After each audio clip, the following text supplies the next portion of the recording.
What is going on, guys? How are ya? Evening.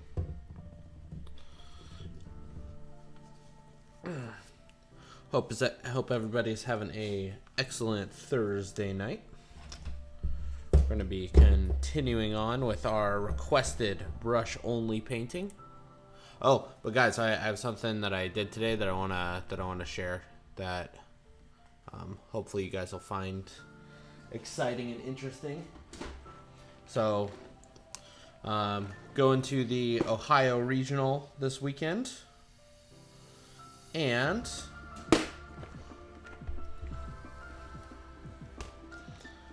I finished. I'm gonna be flying TIE Swarm, and I finished my TIE Fighters.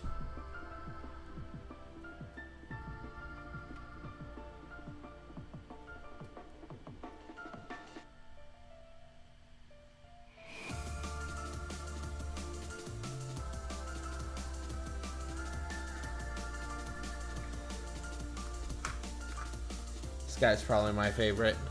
Question block.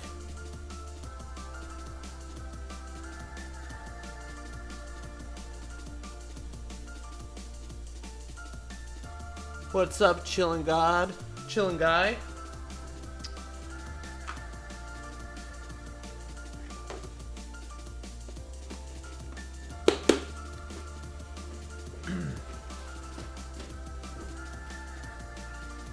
So anyway,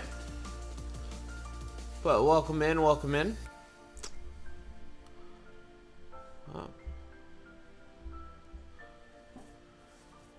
Yeah, Super Mario. I'm pretty hyped about it.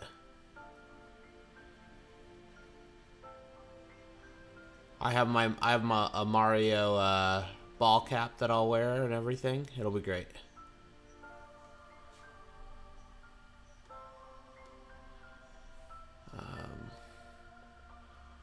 I need to, for whatever reason, my camera has decided that it is not gonna key out all my frames tonight, so time to. There we go. Yep. So all right. So here, weird tournament question for all of you that are potentially interested in my antics.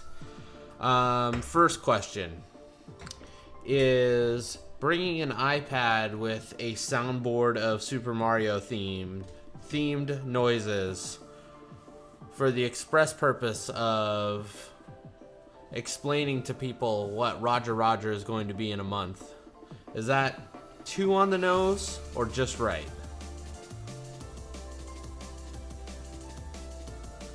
And oh, Country Mouse Tech, man, it's not just one TIE Fighter. I did 1, 2, 3, 4, 5, 6 TIE Fighters.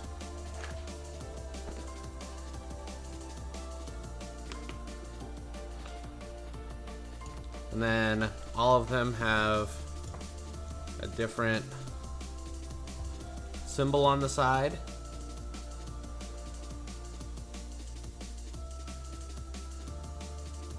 And they all have the little M's on the inside of all their stuff.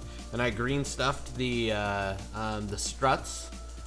Right? We talked about how to use green stuff to model. I green stuffed the struts to hopefully make them look like pipes. Hopefully that's pretty obvious. And then I modeled on caps on all of them. And here I'll try and zoom in here. We're focusing.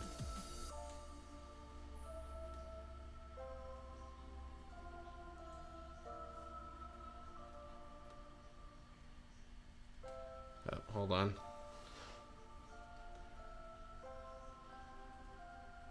Oh. So they all have the little Mario hat with a little M on it. So anyway, I'm pretty happy with how everything turned out. I'm excited for Saturday. Raven Cat, it doesn't say that I have any drop frames, so I would just, so if nobody else is shouting out, I would just say reload, and you should be okay. If you're not seeing the video at all, then you might have to go in and look at what your native browser is set at. I think I'm at like 720p, so if you're like set at 1080p, then you might have to change what your native frame rate is set to in Twitch. Thanks. Appreciate it. Should have done Luigi. Yeah, so so that's just a missed opportunity, right? I was not thinking in my head, oh, I should do a different character. I was like, I'll just do different things on the outside and I'll make them all Mario. But yeah, I should have done Mario, Luigi, Waluigi, Wario, like Princess Peach and Daisy, right? That would have been 6. That would have been awesome. So kind of missed the mark on that. If someone wants to take my idea and continue on with it, then they are more than welcome to. Cool. Hey William, how you doing over on the YouTubes? Matching target locks. Well, TIE fighters don't have the target lock action, so I don't have to do target locks.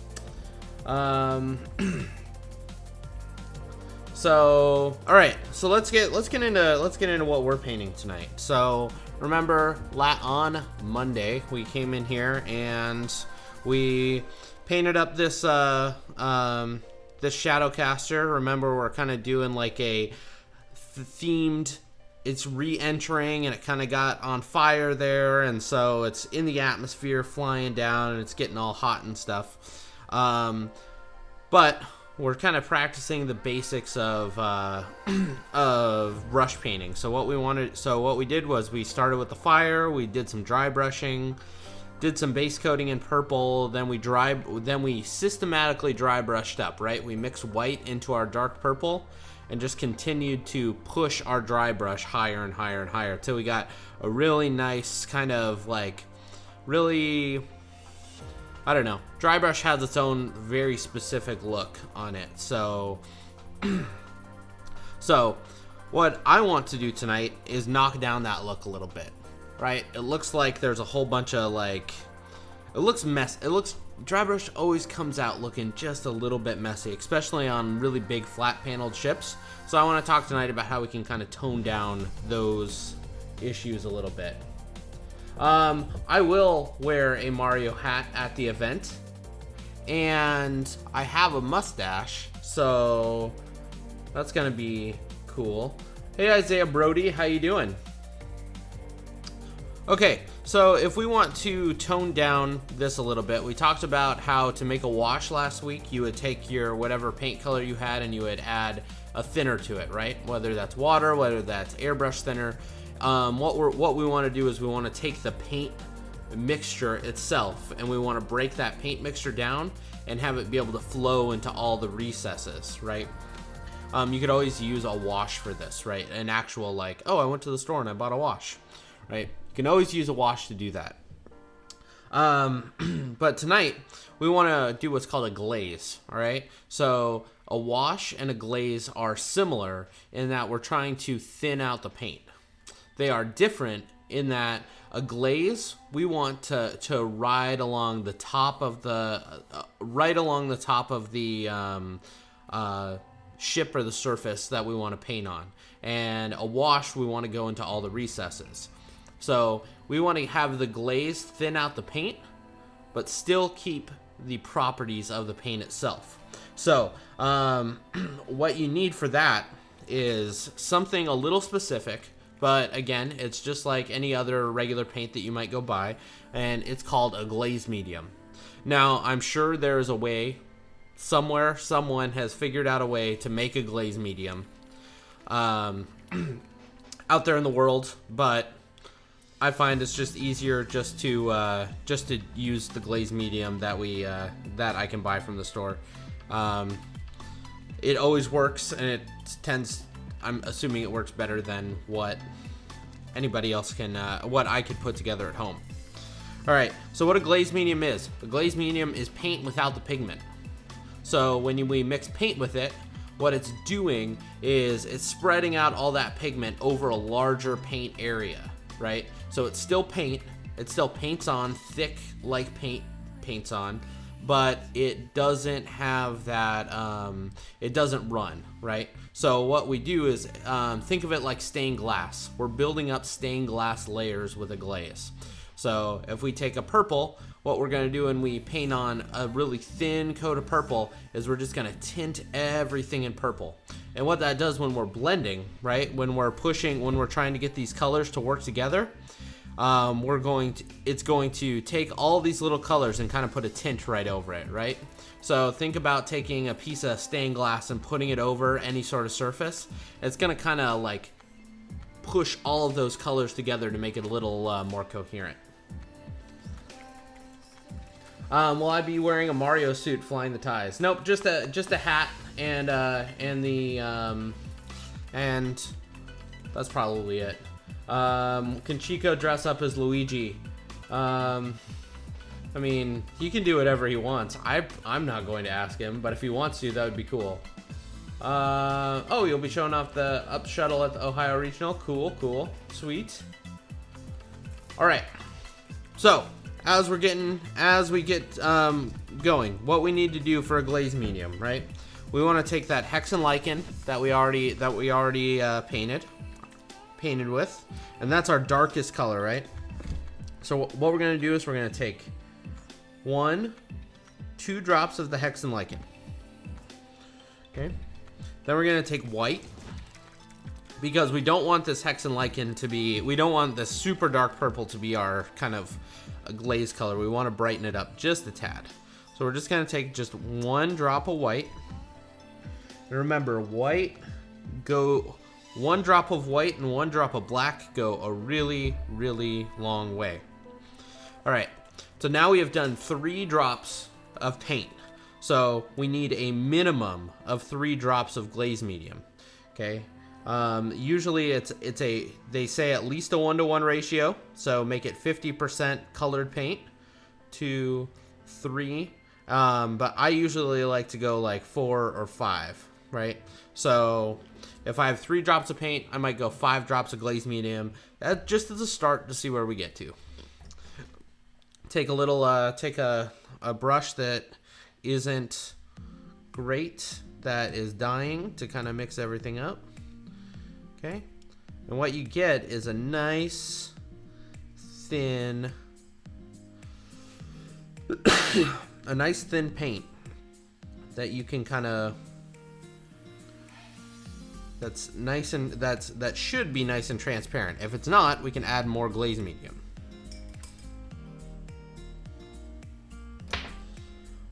We can glaze the fire if we felt like it, but what I want, my goal, Bob, is to take the purple and see all these like striations that we had from the dry brush.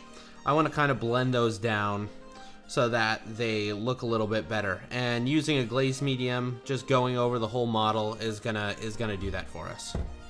So in order to make sure that we kind of have a good start and we have our paint right, whenever you're mixing paint like this, it's always good to take a part of the model that's kind of unobtrusive, that you won't like mind if it messes up a little bit, and you want to just kind of take it and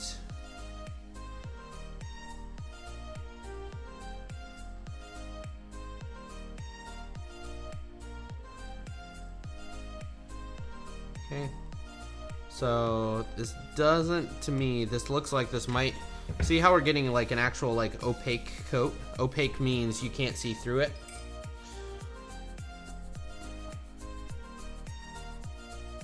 Tells me that we might need to thin this out just a little bit more.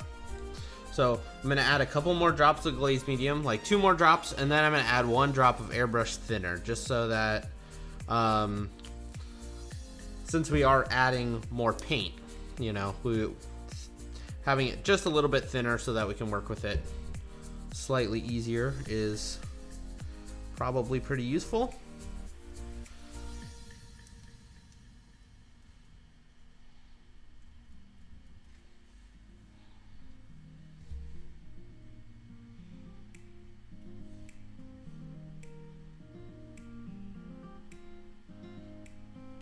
Make sure I'm doing all this on camera, right?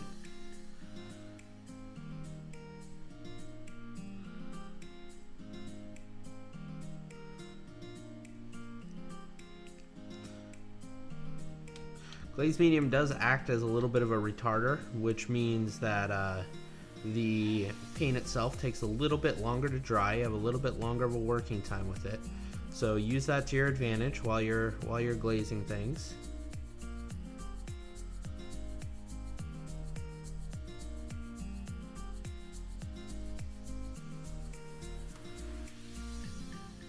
And you can see I'm staying away from the brightest spots, and I'm kind of staying away from the darkest spots. All I'm doing is I'm just taking this and I'm just going over all of the kind of middle-ish areas, right? And you can see, you can just see the difference right here, right? You can see that everything is starting to look a little more, or a little less obvious, I guess, where that we used a dry brush. Not to say that using a dry brush is bad, right?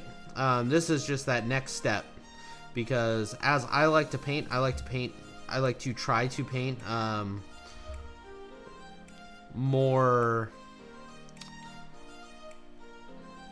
I guess, realistic. It's not really that I'm painting like hyper realism, right? But I like to paint clean. I think that's really more my style, is that I like a clean style. Everything in its place, everything looking nice.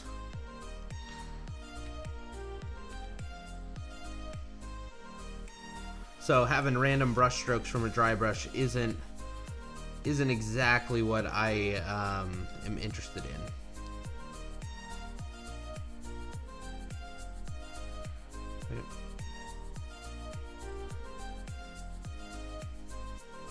So using a glaze in order to go over some of this, we're going to kind of change the color just a little bit.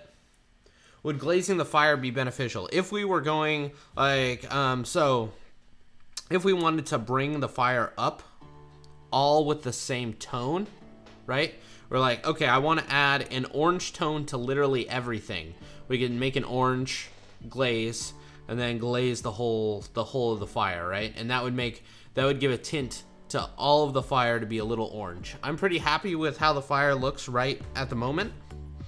So I'm gonna say that there's no reason for us to do it, but if you guys are like, man, this fire looks bad, then we can definitely give it a go.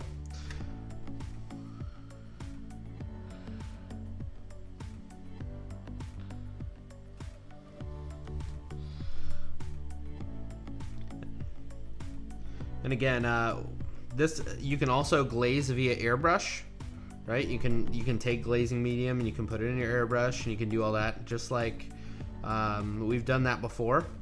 Or you can just thin out your airbrush and give really thin coats to also give to have a glaze effect, right? So this is not a brush only. And not only a brush only technique like dry brushing is. It's just another technique. So as you guys are watching, I want one of my goals is to make sure that you guys have as many tools in your toolkit as possible. What I mean by that is not every paint is going to require the same sets of techniques. All of them, every paint is just a little bit different, right? So only knowing how to dry brush, only knowing how to just do basic highlighting, or edge highlighting, whatever, right? If you're only like practicing one thing, then you're gonna be missing out on all of the other really cool things that you can do, because painting is all about doing something cool and making something that you want.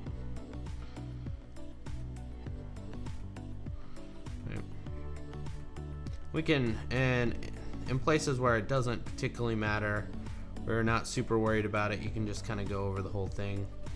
But places where we want to keep, like in this high ridge right here, I want to make sure we keep that really bright stuff that we dry brushed.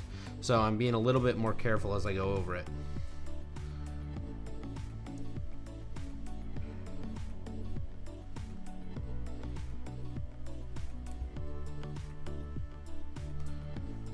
And you can use you could use a mid-tone, right? A set of mid-tones and layer down. But when you layer down, what you're gonna wind up running into is a like this eventually winds up being a little quicker. So what because we already have where our highlights are, right? We already have those bright spots. So because we're just tinting the model, the bright spots will stay. They'll just be tinted a little more purple, a little darker. Right. And you can see right here, I'm not hitting this really hard, right?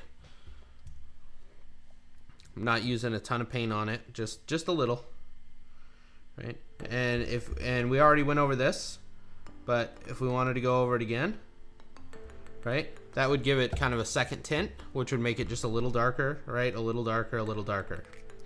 So when you're painting, you can use these glazes if you're looking for specific tones in specific places. You can use these glazes in order to achieve that effect. And a lot of like professional, like award-winning painters, they achieve most of their effects by just glazing things, right? They'll just take really thin paint, and slowly apply it onto a model so that they get the exact tone on any given piece.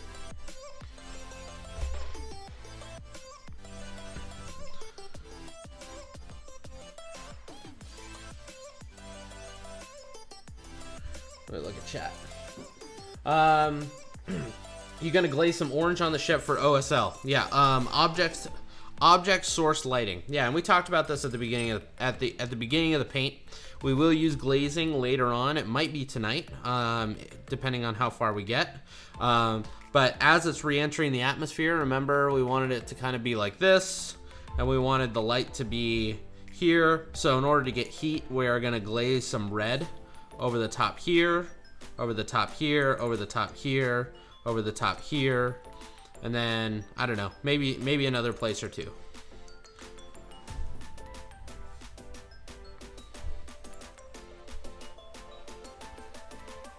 But you can see now that from where we were that the color is that we don't have as much of that that striping now that we had with the dry brushing, but we still have nice variation in color. I'm messing with the the focus, sorry.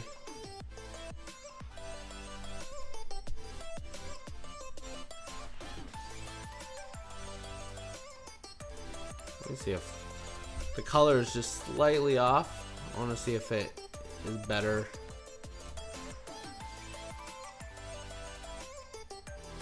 It's down here. Looks like it might be.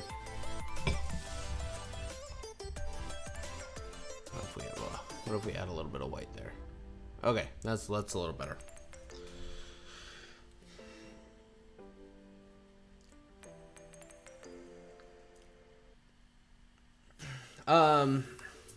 Yeah, and Raven, we can also potentially do a little bit of glow from the fire itself right here, and that will definitely kind of give it a little more character for sure. So let's just leave that. Okay, so this is what this was like our heavy dry brush, right? So you can see how that's all striped and streaked and kind of like you can see where the brush lines are and everything. And when we flip it over after a single round of glazing, you can still, like in the right light, you can kind of sort of make some of that out. But I mean, mostly those stripes have been knocked down quite a lot. And so we could, if we wanted to, we could continue this cycle and say, okay, now we want to take our white add one more drop of white to our glaze mixture.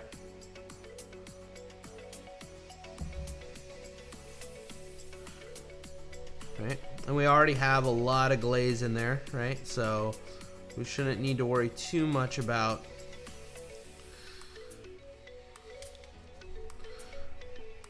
that.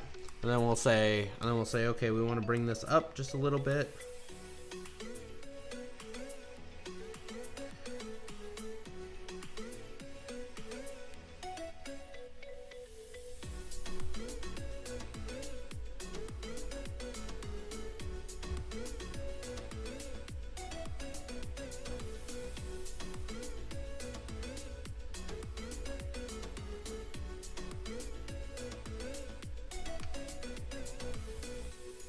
Actually, I'm gonna add just a little bit more glaze medium. See how opaque it's going on. When you see that, you just want to make sure that you, and you're trying to really do some thin glazes, you just want to make sure that you just tone that down a little bit. It also happens when you go up too quickly in hues, right? So the paint will dry darker, and it also dry thinner, but as you if you go up in your values too quickly, the glaze will look a little off, right? It's like starting off with a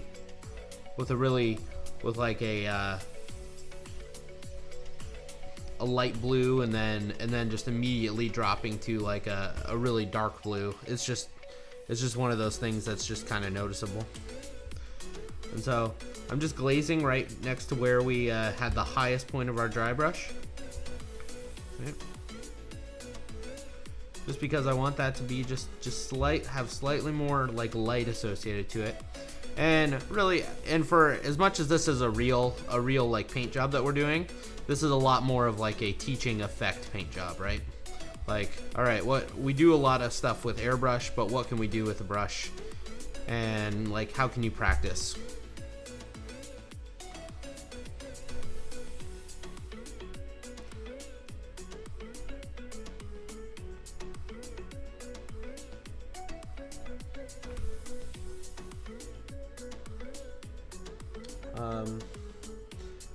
My first attempt at glaze didn't go so well. My second attempt went a little bit better. I started painting almost 2 months ago. Yeah, that's awesome, man.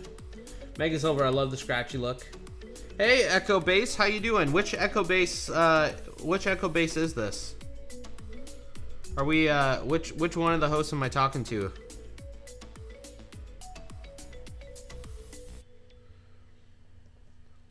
Oh, Ravencat, those Nexu. I'll tell you what, man, Ravencat, those Nexu on the IA line are actually trickier than you would think they were. I had quite a lot of trouble with mine when I was painting through my Imperial Assault.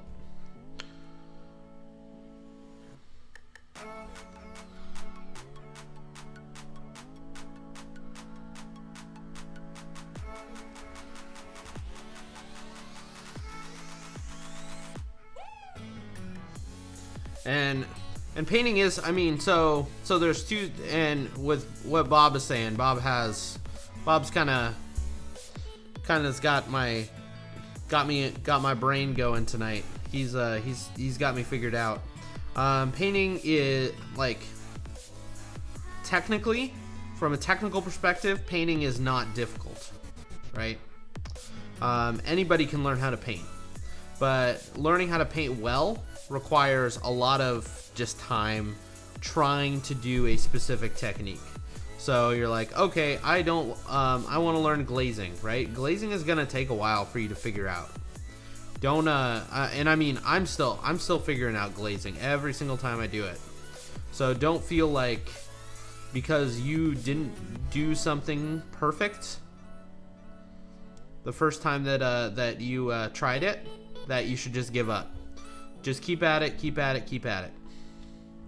Just like this weekend, when I go to play X-Wing, I'll have wished that I put in more practice into X-Wing than I did into painting those TIE fighters. And modding those TIE fighters, right?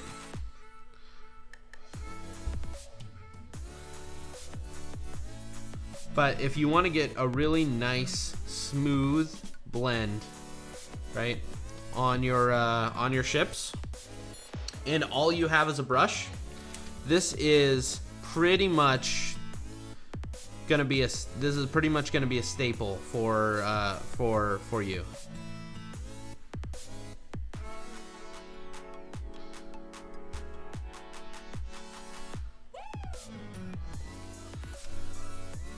Right? And you can go back and forth between your dark and your lighter glazes. If you need to get a nice blend between your light glaze that you just put in and the darker one that you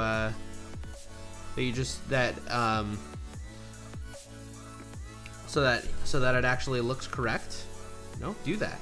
Don't feel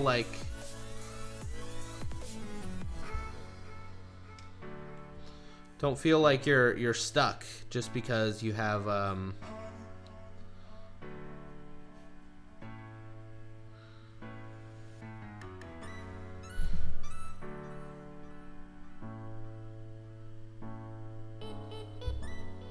and notice that although I'm utilizing the that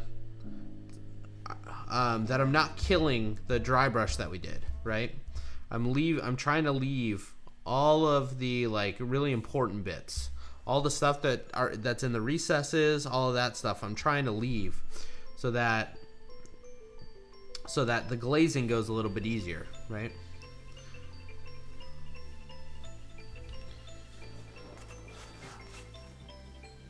Oh, okay. Ravencat's got a link to his next to.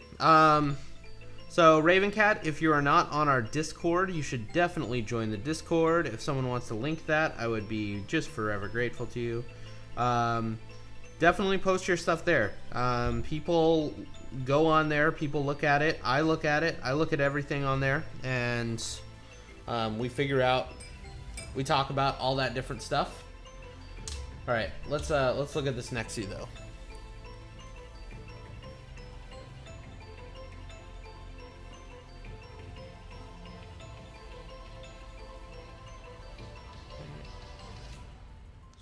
Here, and then I go there. All right, cool. Yeah, those are nice, man. Yeah, if this is you painting for 2 months, you are doing a really good job. Right? You got a little bit of like your eyes here are pretty nice. At least you're in the lines on everything. That's good. It looks like maybe you tried to do some highlighting up here, and you have a little bit of darker color underneath there. It might just, I don't know if this is just like the light itself though. It's sometimes hard to tell between what is real light and what is painted light and what is photography light. But the stripes look good. Let's see. So a couple things that I'm just noticing right away is that the stripes could probably use to be just a little thicker in the center portions. So I think you can see my mouse. So like, do you see here and here, right? Typically on animals, and you can go look this up. The stripes are darkest in the middle of the band, right? And then as the hair starts to like become different colors, right, it starts to kind of either fade itself out or it just has a harsh transition. So like a cow has a harsh transition, but something like a panda, pandas in different parts of their body don't have super just stark transitions between white and black, right? So I would say maybe take another, if I was gonna go over this at all, I would take another coat of paint and just go over, thicken up these lines to kind of make them just a little more natural. But man, you were doing a great job. Good job.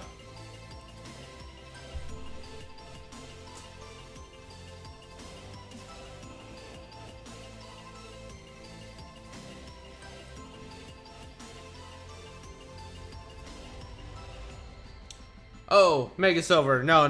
I've been practicing. I'm just teasing. I'm not I'll be fine. I'll be fine playing. I'm just gonna.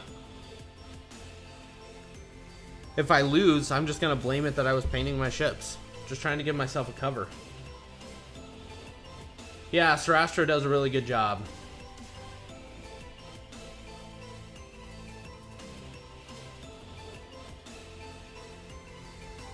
Yeah. Ravencoat, you can definitely still add to your dull coat. Definitely. Definitely.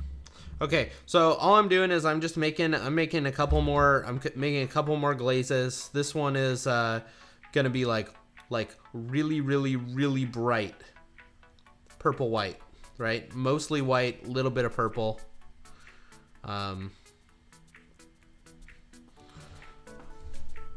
Okay, and all I'm doing is all we're gonna do here is we're just gonna glaze those like brightest edges.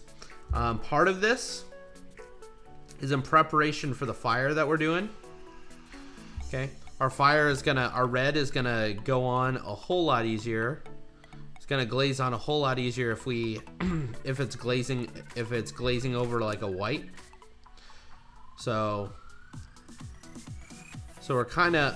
in part we're putting on highlights, but in part we're also setting up for where we're gonna put our object source lighting of the fire, right? Because red doesn't cover over purple like super well, right? Because red is really bright, purple super dark. So we're gonna want a little bit of give it a little bit of help.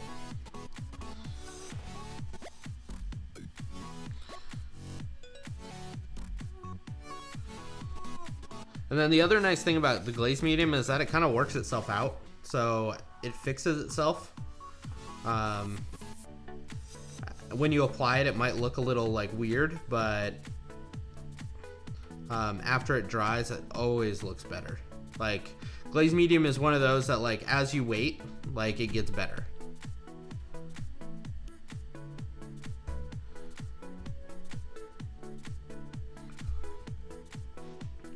But we're also going to use this bright color to kind of like work in kind of the fake light on our brightest panels.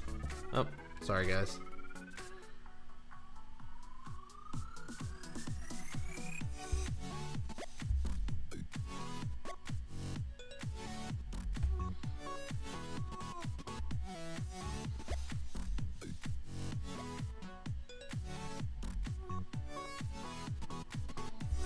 Because we're not, for most things in X-Wing, giving them realistic lighting effects always looks super weird and looks bad.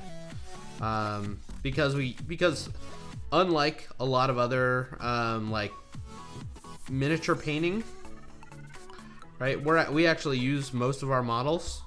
We don't just like stick them on a shelf and go like, oh yeah, here's the thing that I won that one time, and here's how it looks like in perfect light, right? This is like, man, we want this to look good, at least for me. I'm like, I want this to look good on the tabletop. I want people to be like, man, that looks so good.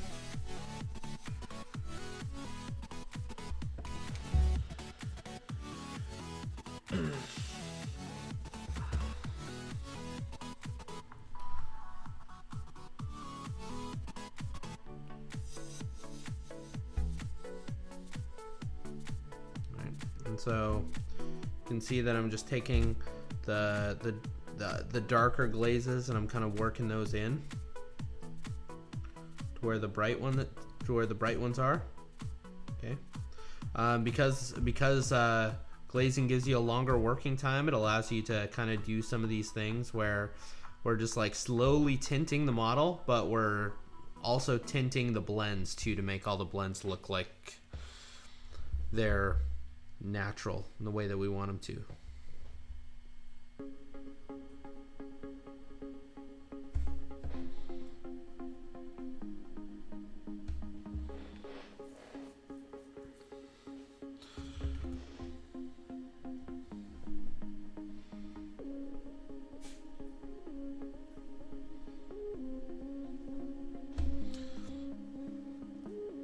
And so, as I was talking about, we might want to make this I might want to glaze. I know that the camera's probably like crazy out of focus, and I'm sorry, but I'm only doing this really quick. I'm just taking the glaze and I'm just taking the darkest one and I'm just sticking it on the side here. Okay. Gonna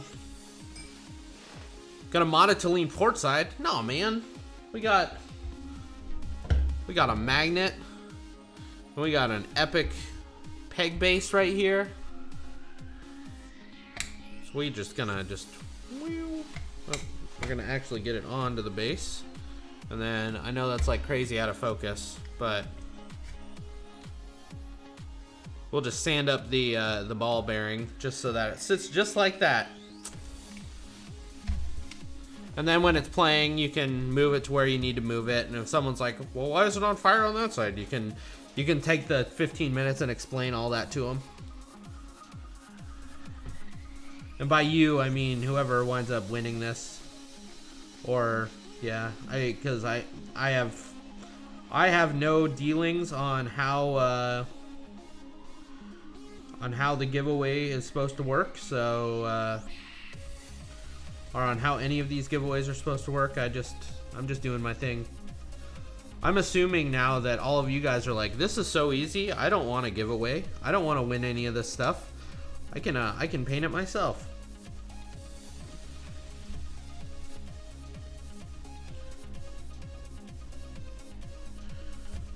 All right. So let's let this glaze kind of set for a little bit, and we can kind of see where it's at here in just a minute. I'm just gonna mess around with moving this up, maybe. I don't know.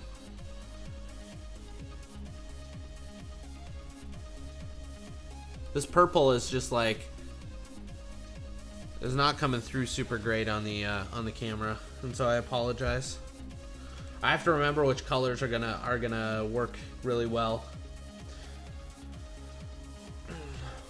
What did we use for the fire effect? Well, in a previous episode, we used some green stuff, which is netitite. And we did all the modding on it. And so, here's the thing. Alright, so confession time, guys. So, originally when we started, Dion was like, oh yeah, I'm gonna do all of the, I'm gonna do all your YouTube uploads and everything. And I was like, great.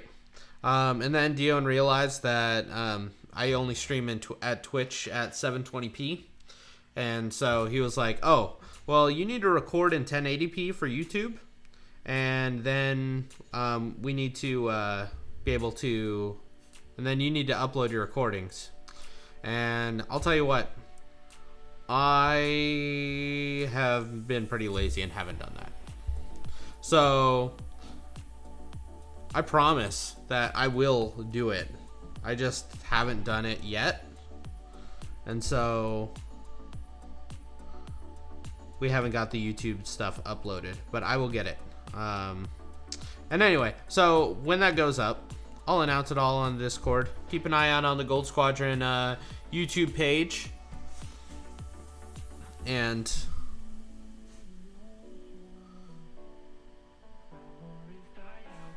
we'll get it squared away.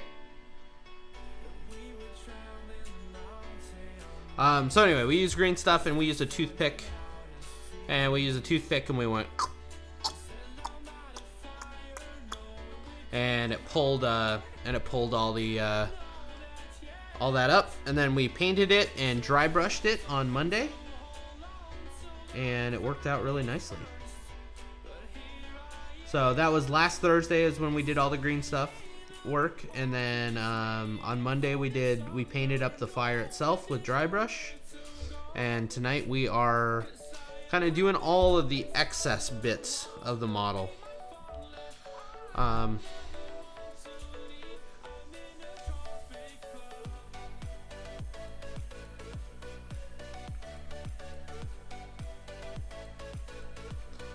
But hopefully all you guys that were here can attest to the fact that it doesn't seem that hard. It looks it's pretty easy. Yeah, I mean, so, you know, it's all a process, Ravenclaw. what you're gonna see on this channel is a whole lot of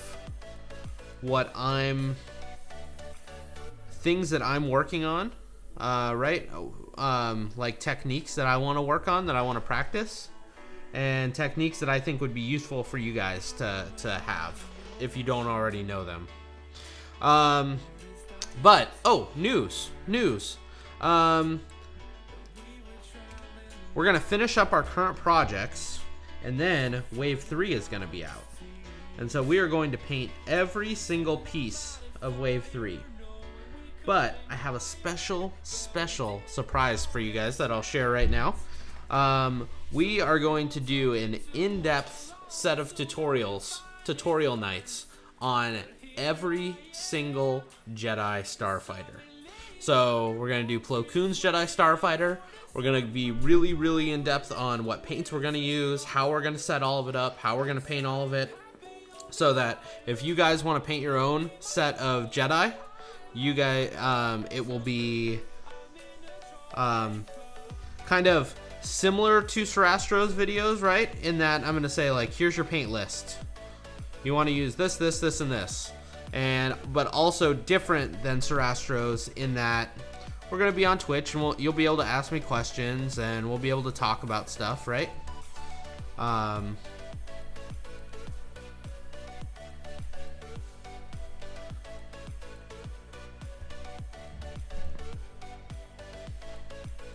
So hopefully that's fairly exciting to you guys.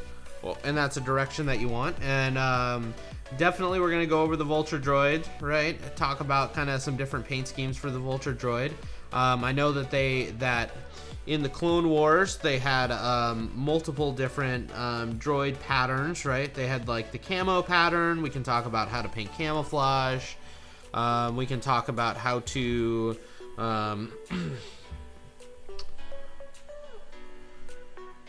Oh, sorry, I was painting off stream again, or off camera again. All I'm doing though is just base coating this in a gray. Right.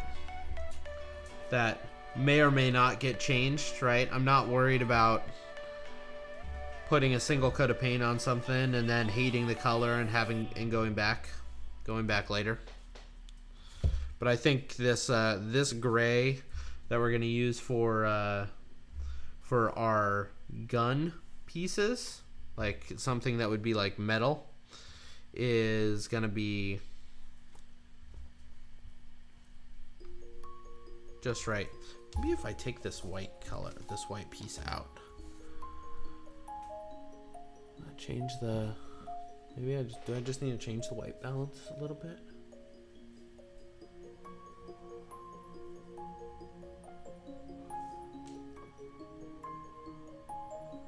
Nope.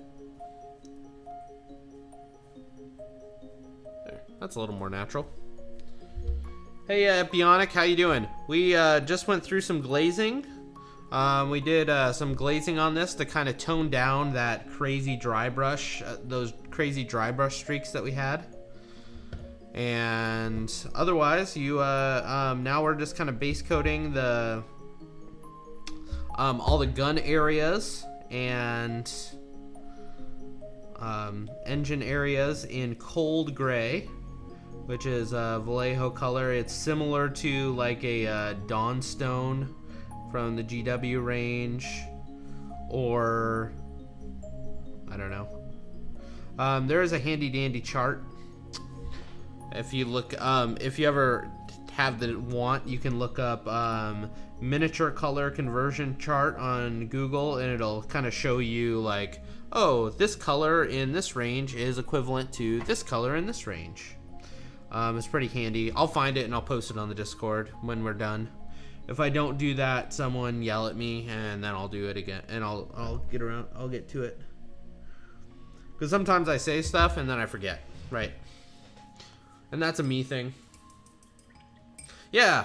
So what we got still going on is we're going to, once this glaze dries a little bit, we're going to do some patterning. We're going to talk about how to do some freehand work and then brush that in.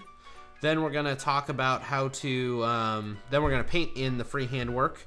We're gonna do the windows, the cockpit. We're gonna do engine glow, and then we're gonna glaze on some heat effects for it descending into the atmosphere.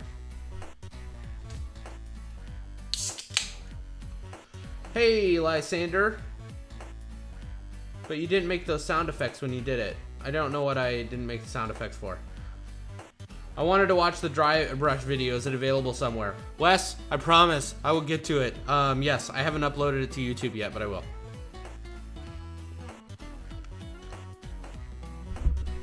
The Show Monroe. Good evening, everyone. Good evening, the Show Monroe. We'll take a little minute. For those of you that are new here, hi, I'm Luke. I paint stuff, mostly X-Wing ships. That's all we'll be doing pretty much on this channel.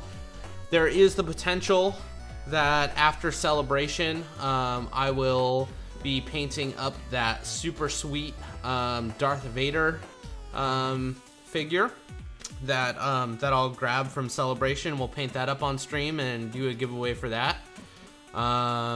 Because, you know, limited edition, right? And there might be a chance that we do other like Legion type stuff in the future, but we're gonna probably keep it Star Wars oriented. So anyway, we have a Discord. You should join our Discord if you haven't followed yet and you're liking what we're doing. Then maybe drop us a follow. That would be cool. And yeah, Twitch Prime. Hit the like button, hit the subscribe button on the on YouTube, all that stuff. Thursday night is our chill night, so I'm not worried about pushing the corporate machine. Speaking of being chill, I gotta go get some wash. Give me a second.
Okay, I'm back.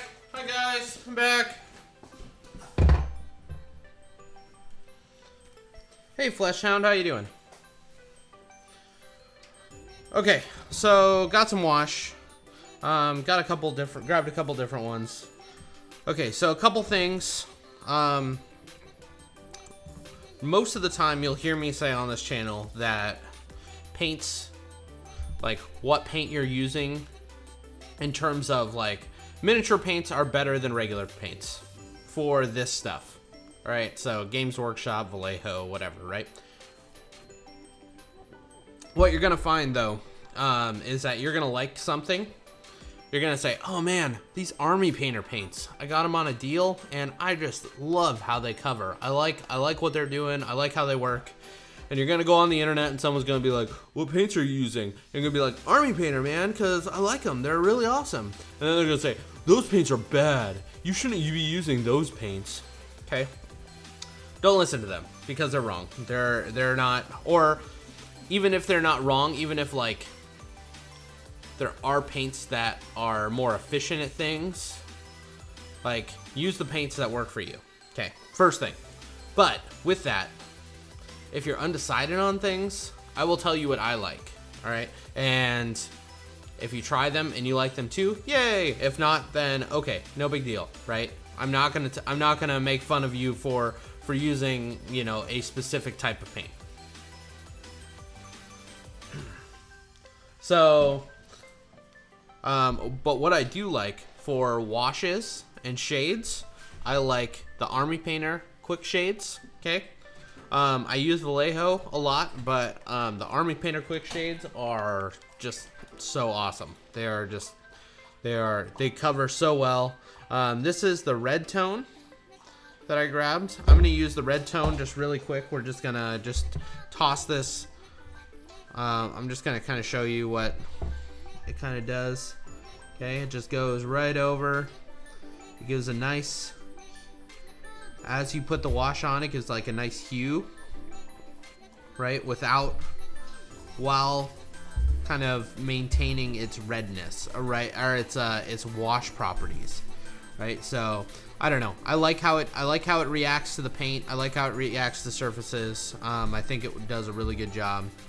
We're actually going to use the strong tone on all of our gray surfaces. Okay, it's a really dark brown. It's not quite like it's not a Nuln Oil type thing.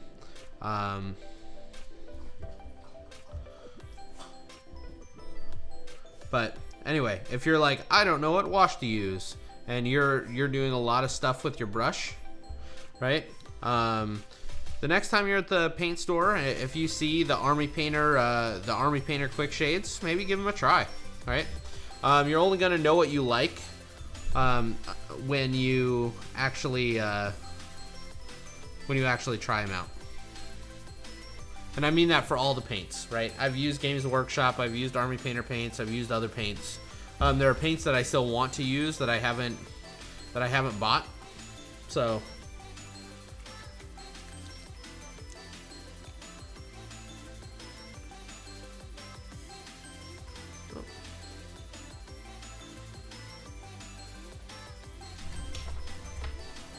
this is some weird music we have going on, isn't it?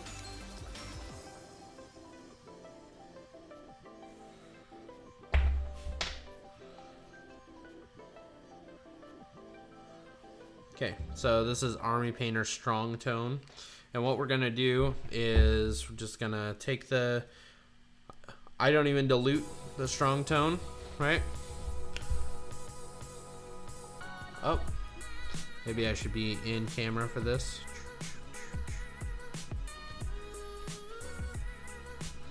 Okay, just load up your brush and just run it along. Okay. How is it different than other, like the Games Workshop stuff that most people are probably used to? It's just a hair thicker, and to me that thickness in the wash makes all the difference. So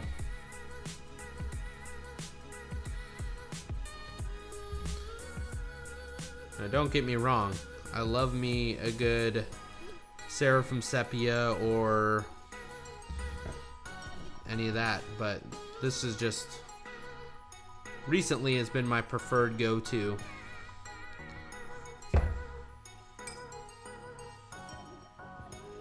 This reminds you of old school video games. Yeah, that's true. I've been kind of in a, you know, oh geez, loaded up the paint with gray paint, and I started painting on it, and I was like, oh, why is this not brown? So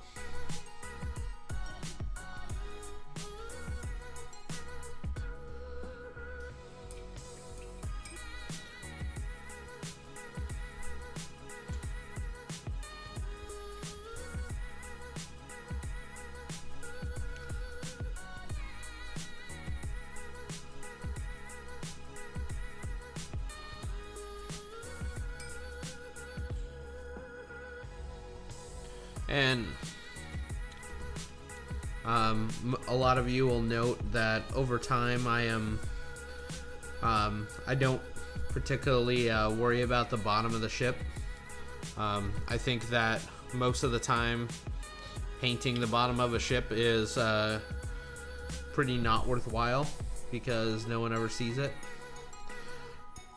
Right, if it's sitting on a display board somewhere, no one's looking at it. If it's in play, almost for sure no one's looking at it. So I just do the literal bare minimum on the bottom of a ship, just to be like, oh yeah, hey, okay, it has color. It's not weird, right? But it's just not really painted. So, okay, so we get that. And then there's a little spot here on this little engine point that's bothering me. So I'm gonna take our glaze and I'm just gonna glaze this engine piece down just a tad. Unless it's, well, yeah, unless it's the backside of a Viper, right? If people are gonna see it, then we want to paint it fully. But if people aren't gonna look at it, then I don't care.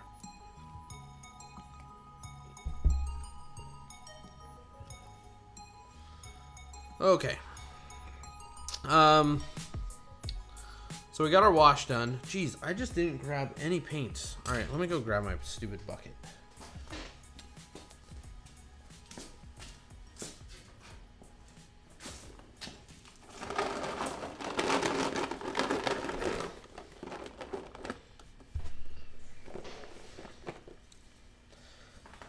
When this bucket, I put every time I use a paint, I put it in this bucket, and then when the bucket fills up and it gets to the top, then I put all my paints away. Don't judge me, it's my process. Okay, what do we want to do here? We probably want to maybe set in the engine glow. I'm thinking the engine glow should be like a nice blue. What do you guys think? I think blue engine glow on this is gonna look just great. So I'm gonna use dark Prussian blue, which has really nice coverage, is a really dark blue, but we're gonna lighten it up with white as we kind of go. All I'm doing, this is a good thing to do as you're painting miniatures in general. You don't need to finish how something looks. Like we don't need to finish all the purple or all the fire or anything, right? Sometimes it's better for us just to get a good idea of of the landscape, right? What exactly does all of this is all this gonna look like? And so right now I'm just painting in the darkest parts, okay? And we're just blocking in kind of all the color, like, right? There's gonna be blue here, so we're gonna just paint in all the blue. I know it's not canon, but I really like painting these little narcels. I know that these guys don't necessarily have color, but I think it adds a lot to the model when we have multiple points of interesting things going on.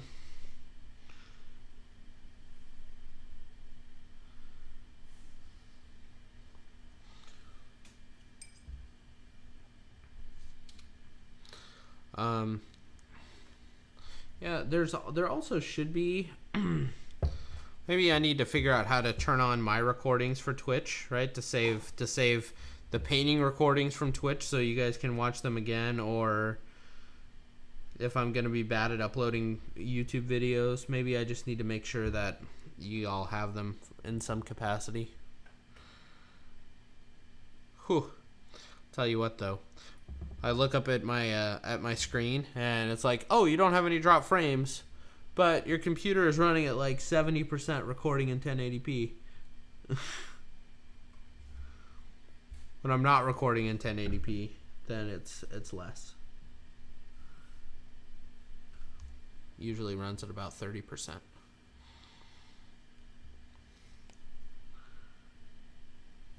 But when you spend all your money on paints and models and none on a computer, then that's what happens. Okay. Yeah, the blue and purple is going to look good. I think so too. All right, so I think this glaze is probably dry enough for us to start doing things to it. I was basically killing time so we could start working on freehand stuff. When you're working on freehand, there's pretty much two ways you can go about it. You can start painting in if you have like a really good conceptual idea of like how you want to do it. You can just start painting it in, right? Like I have a good clean hand of how I'm gonna do everything. I know exactly how I want it to look, so I'm just gonna go for it. Another thing, if you don't and you want some guidelines or some help or something, you can always draw it in. Okay, so you can always I take a really soft pencil. Right, this is a 6B pencil. It has really, you don't need to press at all in order to get some to get a little bit of marking on it. We need to think of how exactly we want this to look. We can do some sort of geometric design. We can do some sort of whatever. I haven't really been thinking about the actual design that we're gonna kind of do. Let's see. Maybe if we do some sort of like starburst pattern, that would be kind of cool. So I'm just gonna take my pencil, right? And if your lead is nice and soft, it's gonna draw over. Oh, so this lead is just okay. So the paint itself is not dry enough to do this, because you can see that I'm actually cutting into. Let me actually zoom in here for you.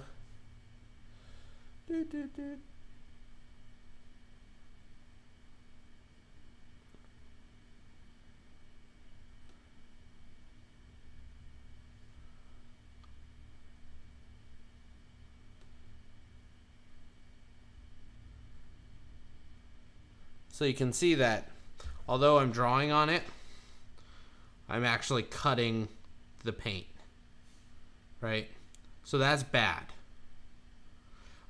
Ways that you can fix that.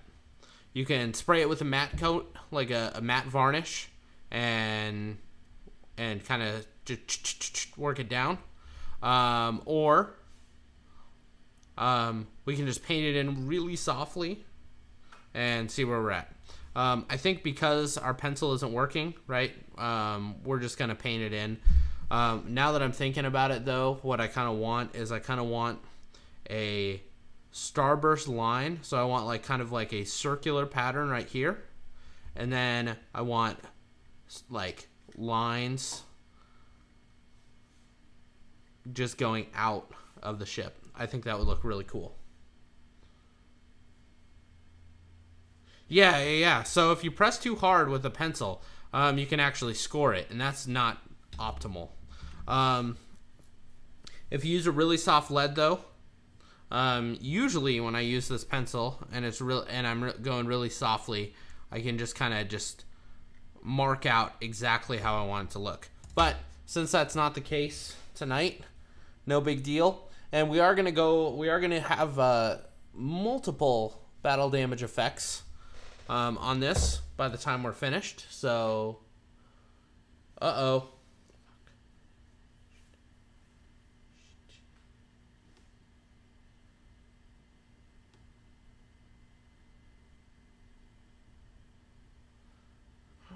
cross your fingers.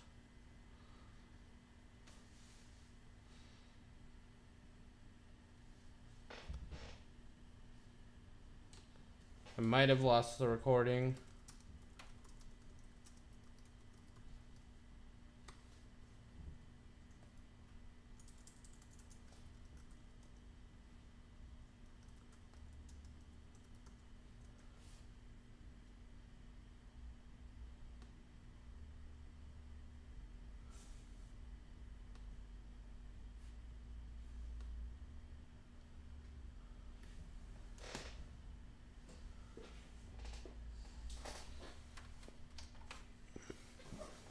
Oh, you see me? Great. Well, I have no camera. My thing.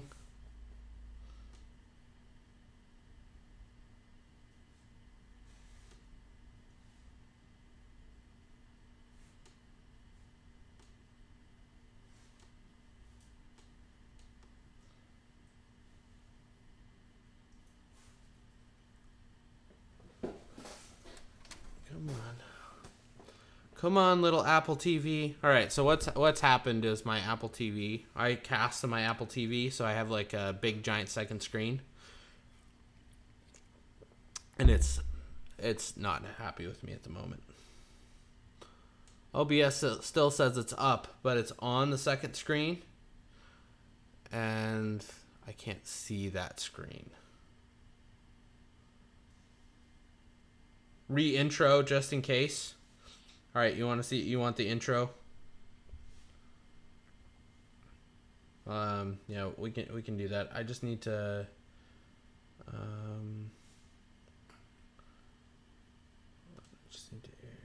come on. Maybe if I Yeah, I have no idea. All right. Well, if I can't get...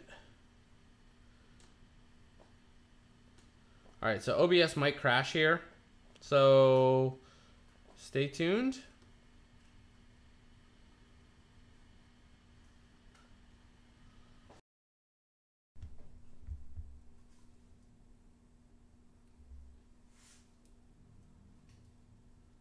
All right, I think we're back. How we doing? How we doing, Chadspot? Are we still here? I think we're here now.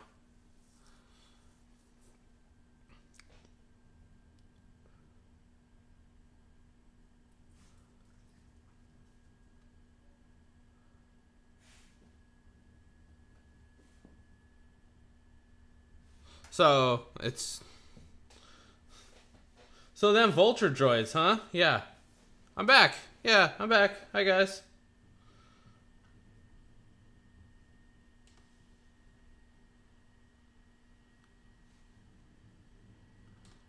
Oh. All right. I'm back. My display crashed again. So here's the thing. Here's the issue that we have right now.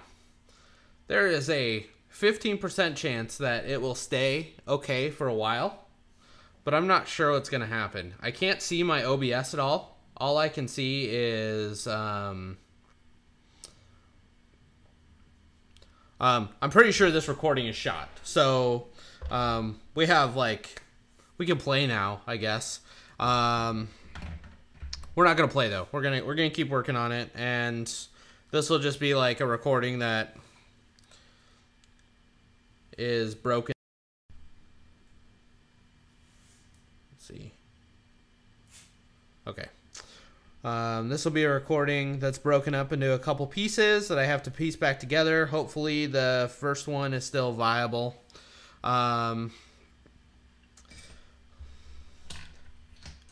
If it crashes, I don't know, at me on Discord or something. I'll have my phone right here. Just at me at Discord, and and this is gonna be on you guys now. You guys, I can't see at all what I'm when I'm not on camera or anything. So because my display is super jacked up. So what I'm gonna do is so if I'm not painting on camera, just start screaming at me in chat. So what I'm gonna do, like I said, I'm gonna paint this on kind of like a starburst pattern. I was saying you can use a pencil, but the pencil scored this, and so that's suboptimal. When you paint this in, what you need to do is start small. Okay, start with really thin lines, okay, to kind of sketch it in if you're just gonna paint, and then slowly use a small brush and work all of that, work a thicker line in, okay. It's much easier to fix a small line that isn't quite perfect than it is to fix a really big line with the color that you've already highlighted. So I'm using this gray, right? The same gray, and this will eventually be white. So am I still actually streaming? It says I'm streaming, but I just want to make sure that I actually am. Like, you guys can hear me, right? Just as a test.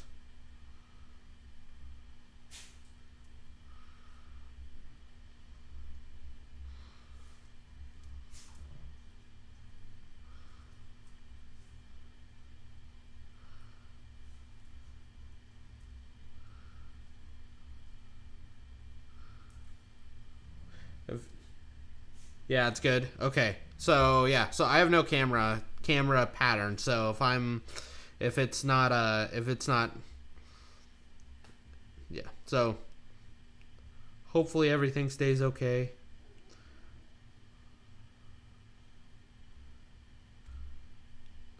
Right. So I said I want to do kind of a starburst pattern. So all I'm doing right now is I'm kind of sketching in these pattern lines.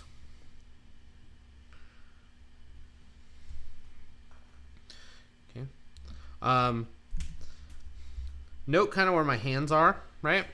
That I have a hand firmly placed underneath the model, so the model's not moving, and then this hand is on the table, right? And all I'm doing is using this as my fingers. So if you need to make a nice tight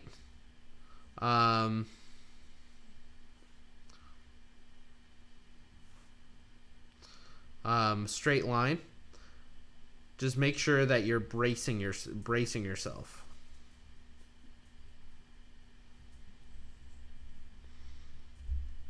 This is almost like the Black Sun logo, isn't it?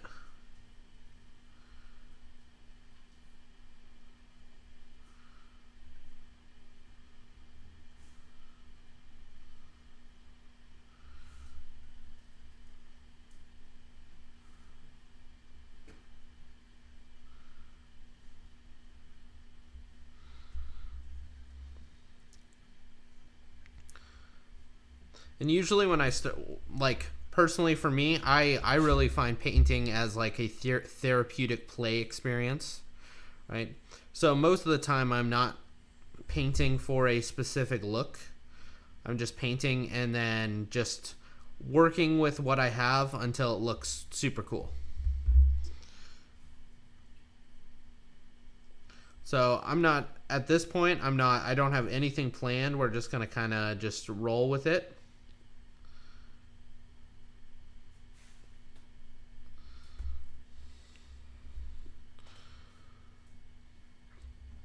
And so I think the first thing is that this line right here needs to be a lot bigger, a lot thicker. And I'm starting with a gray because gray has better coverage over this dark purple than white does. So I want to get good coverage, and then from that good coverage, we'll paint over all this in white, right? To kind of get Asage's traditional colors.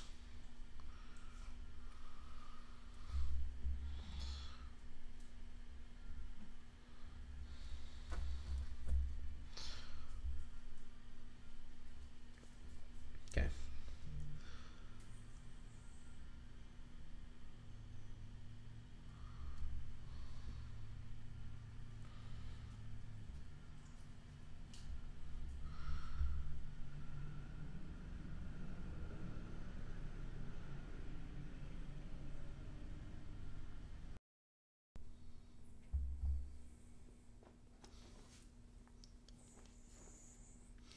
Okay. All right, we're back. I'm on a single screen, so this is gonna be just like super crazy messy. I can't even begin to tell you how frustrated I am right now.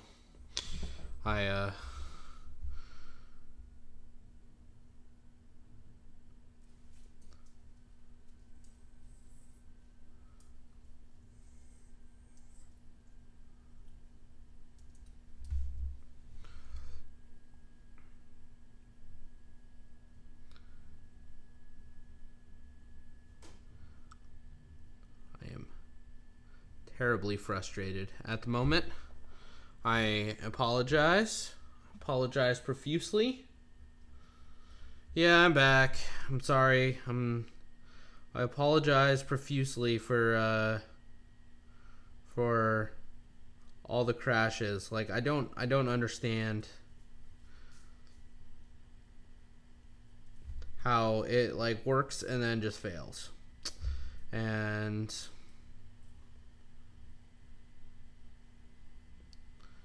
when you do everything the exact same, it should just work all the time. It should work if you do the exact same thing. Computers shouldn't just like, nope, we just failed. So, I don't know. OBS is just being not super nice tonight, I guess. But we won't let that get us down. We're going to continue to, what time is it? 8:30. We're going to continue to go for another hour. I have no idea if these recordings are going to even hold up, or if we're going to have to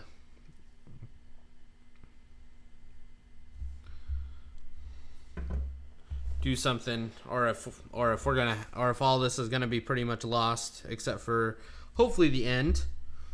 Hopefully the end of this last hour will go smoothly. So again, I apologize.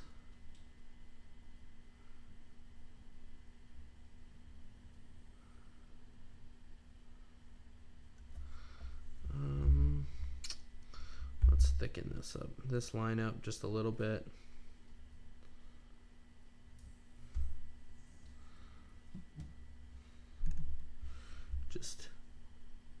I'm sure no one is watching anymore. Just lost every single viewer because I was watching because stupid crashes. Ugh. Oh.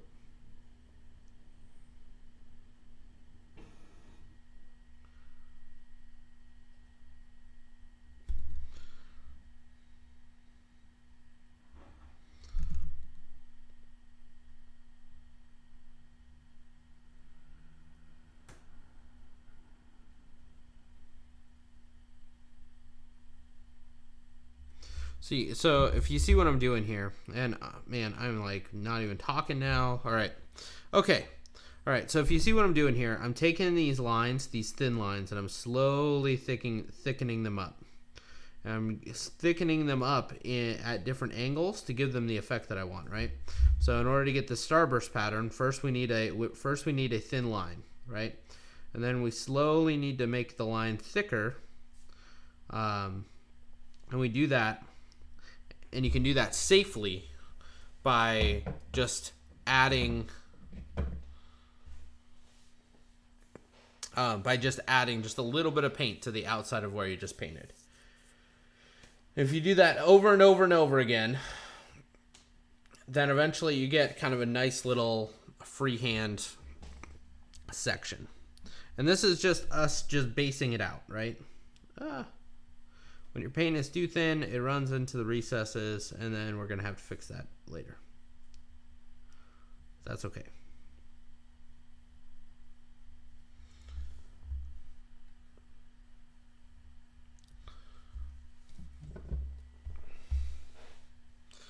Okay. So, where are we at? So we have some of this, I kind of like that. That's kind of cool. This little section right here kind of looks like it might be a little off. Like I think I might have to thicken it up in order for it to actually look like it's going straight out of the ship.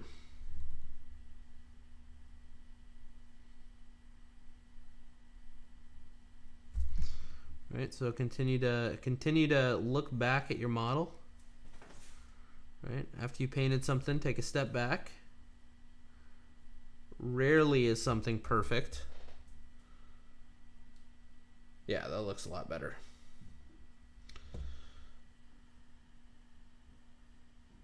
How do you thicken paint when it's in your wet palette? that is a excellent question, and the answer is you really don't.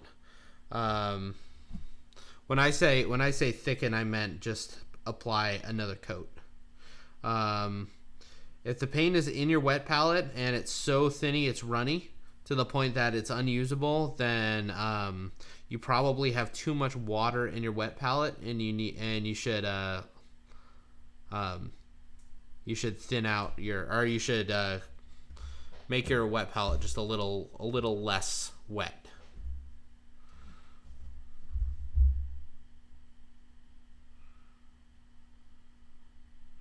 Because your paint should never become so thin that it's unusable. And if you do need to, and if there is a need of like, oh, I just need to thicken it just a little bit to get the effect that I want, then just add a little bit more paint.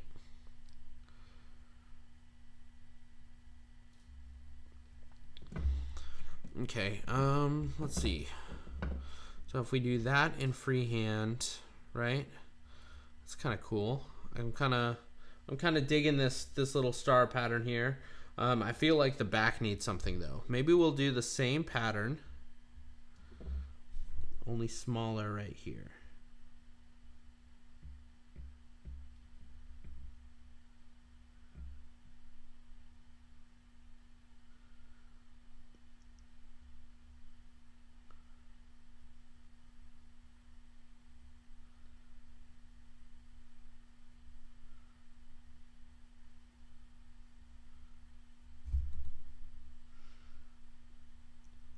So if we do a straight line down and a straight line out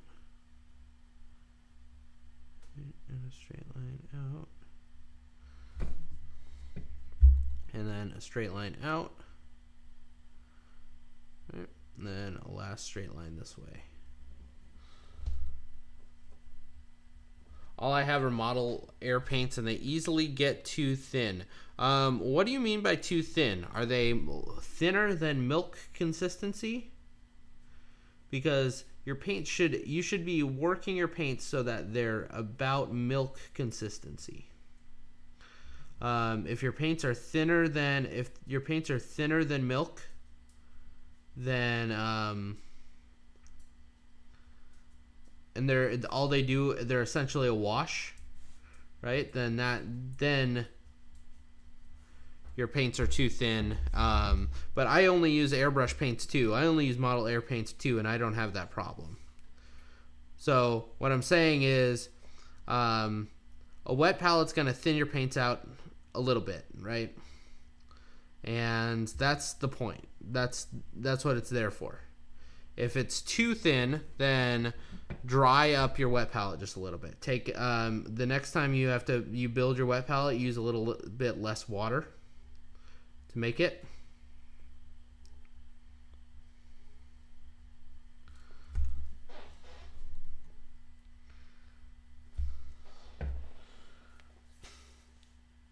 Yeah, I don't mind that now. I think that cleans it up a little bit. Would the star be under the flaming section too? I guess it would, wouldn't it? I guess just because it's on fire, it would be under the flaming section. So we have this line coming down here like this. It goes over there. So this is kind of our end point right here. And it would come like this maybe.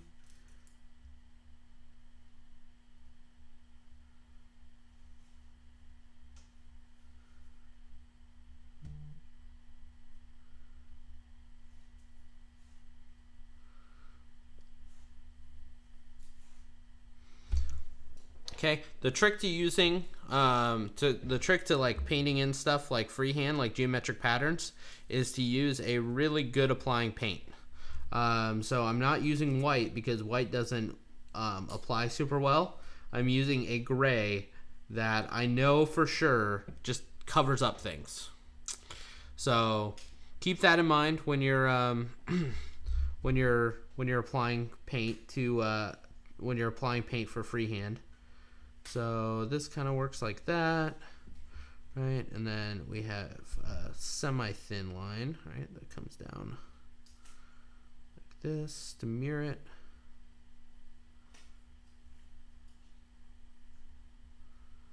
And then we have a line that's exactly straight.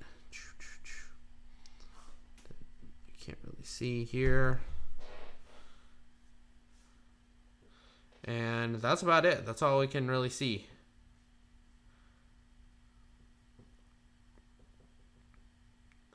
And then maybe we, right?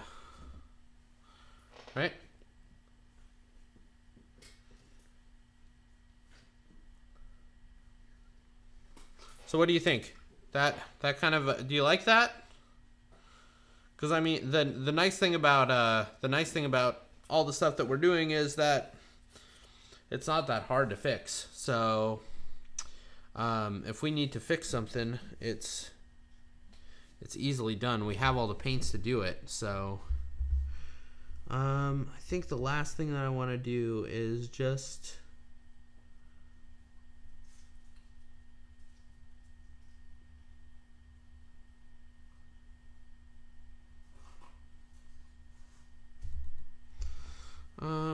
do we want to put a stripe there? I think we actually want to get a bigger brush out.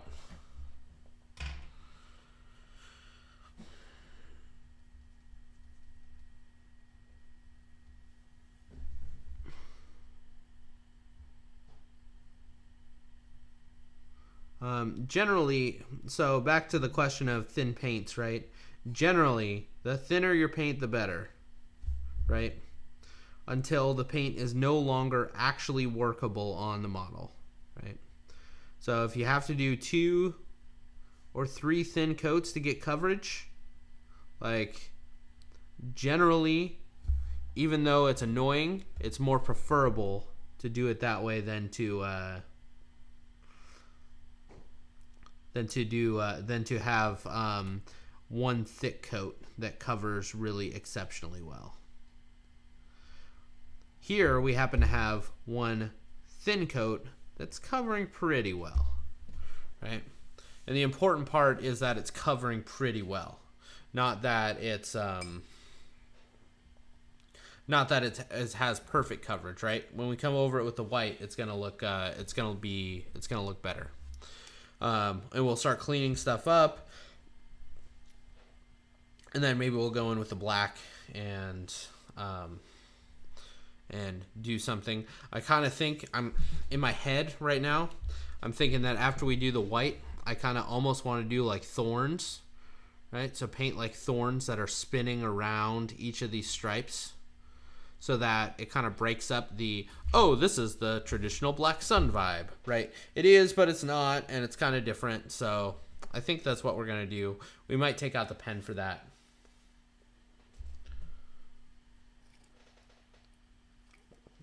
The paint feels too thin when it pools at the last spot where the brush touches.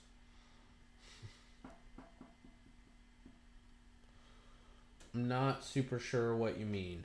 My dog is asking me to let him out, or let her out, so give me a second. Oh, let's go outside. Come on.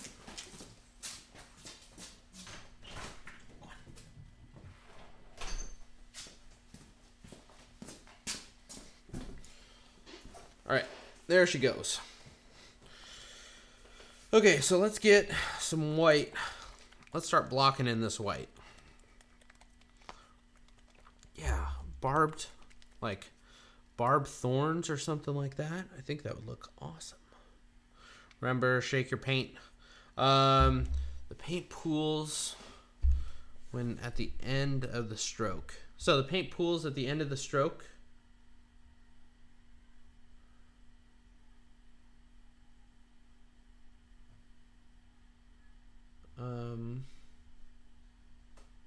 Yeah. Okay. So, I mean, in general, though, there's a couple. I'm having trouble figuring out like what exactly you're trying to tell me. In general, if your paint is too thin, thicken it up with more paint. Right. And if it is consistently becoming too thin on the wet palette, your palette is too wet. right? Just dry out your wet palette just a little bit, and that will fix the problem.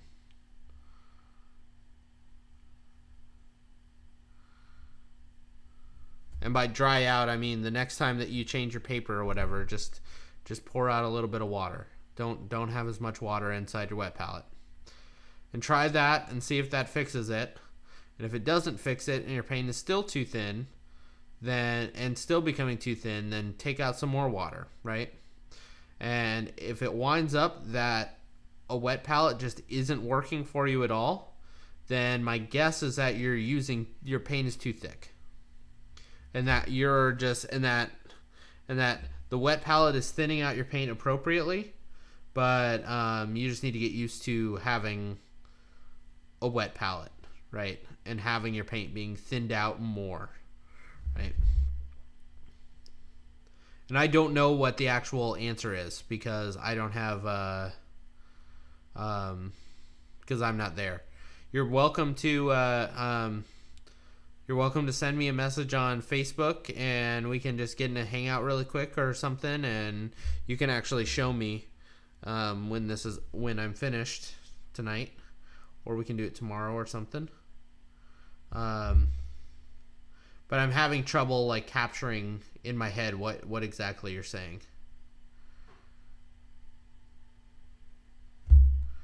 I'm sorry.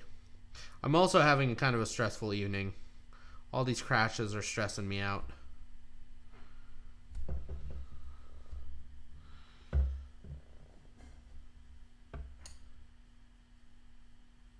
It usually happens when I'm detailing light colors over dark.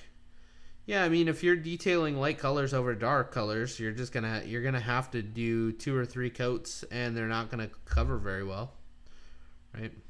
I'm expecting a minimum of 2 or 3 coats of this white till we get a nice color that we're happy with. But you can see that now that I've blocked everything in from my small brush, I switch back to a bigger brush, and I'm actually blocking in the white now, right? You can see how much faster it goes when you actually can apply real paint and you have kind of a marking of where everything is supposed to go. So when you're freehanding, don't feel like you need to always freehand with your smallest brush. Just get the basics laid out, and then once you have the basics laid out, then start working on applying the paint. Just quick tip.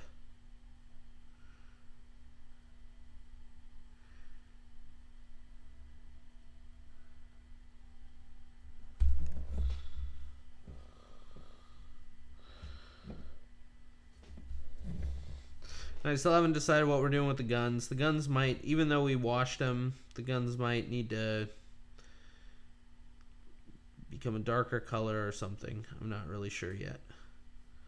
It's not... I don't think they're right, and I'm not sure if they're not right because of the...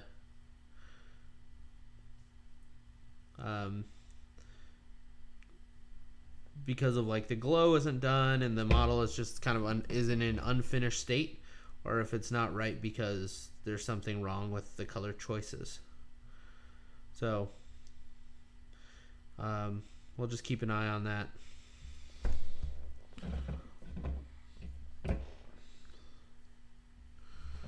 And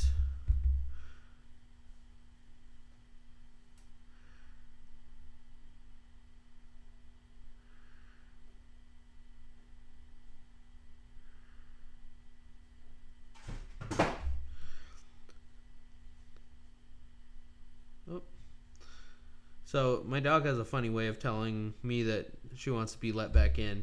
She goes to the front. She goes to the door, and she smacks down the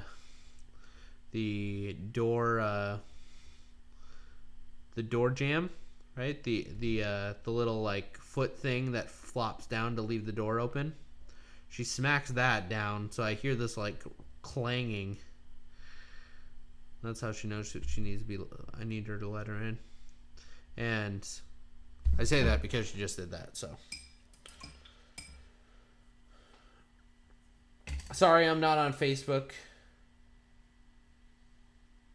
Yeah. So that the first coat of gray covered okay. The second coat of the next coat of white like really comes out. But if we put just a coat of white over that purple, like it would be ugly. It would be bad.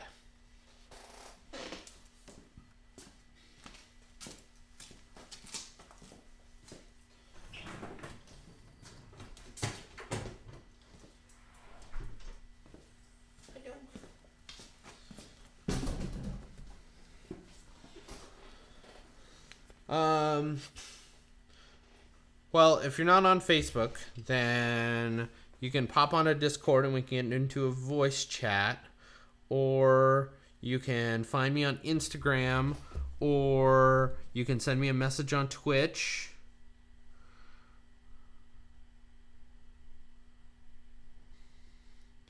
So you can see that this got pretty thick and then this is pretty thin.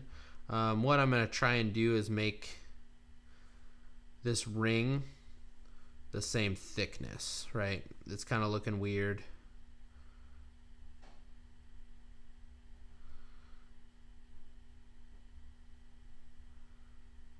I'm not going back to the gray. I'm just using the white. We're going to just do a couple coats of it and it'll be okay.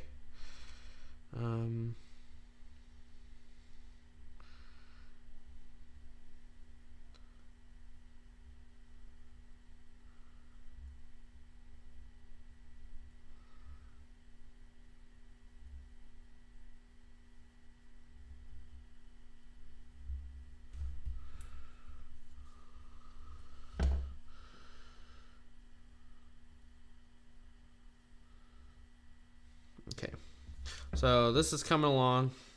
Let's give it just a minute to dry. Let's kind of think about what next we want to do with this this thing.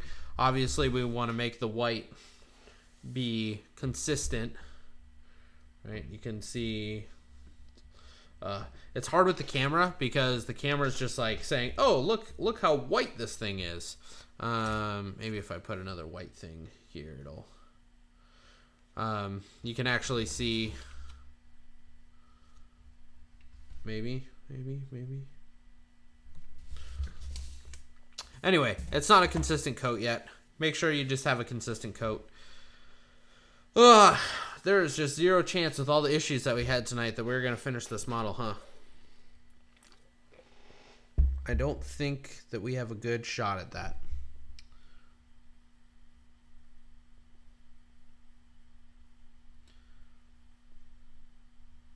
But we can keep working in the white. So, how are all of your guys' what are all your guys' weekends look like? Anybody going out to tournaments? Anybody doing anything exciting?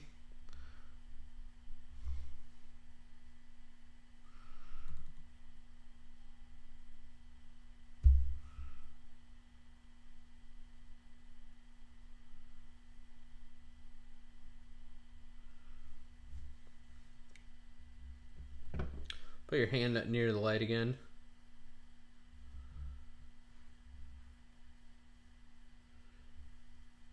Yeah, so you can see, right, with my hand there, you can see that it doesn't have, like, even though, like, there's a lot of white there, like, you can still see, like, the coat under it, so.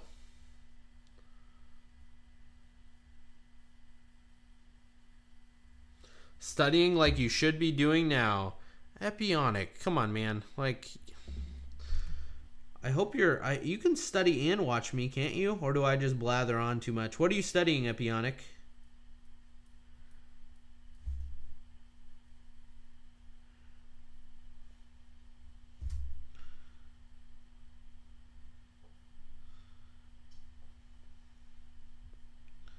You can be as broad or specific about that as you want.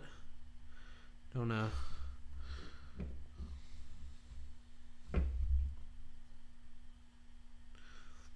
What else is anybody doing? Like I said, I will be at the Ohio Regional this weekend.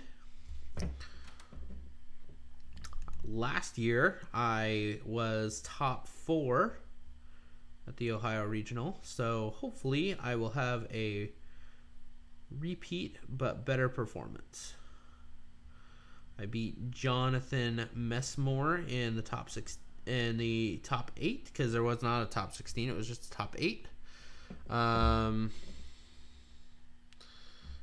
then, or maybe I was just top 8. Yeah, I think I just got dice last year, so I think I was just top 8. So I beat John Messmore in the top 16, and then lost to Marcel in the top 8.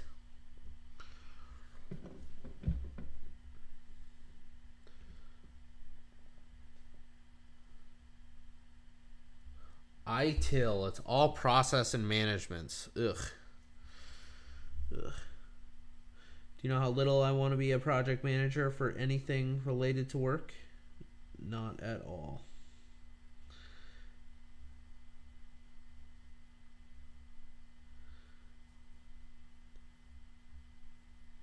And managing people sounds like, just seems to be the most stressful thing in the entire world.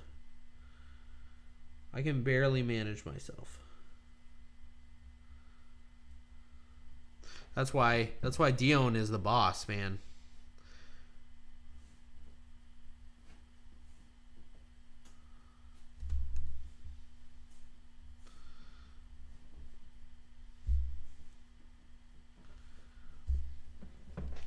Okay, so we have 2 coats on, and our coverage is getting a little better, right?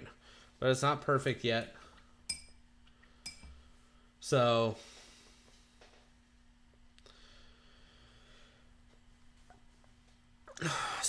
we're gonna let that dry a little bit. We're gonna keep working on it. We're gonna start to do we're gonna start to do the glow, right? But my magic blue does not seem to be immediately here. As you guys know, when I do blue glow, magic blue is kind of pretty much my go-to. I think we can make some magic blue with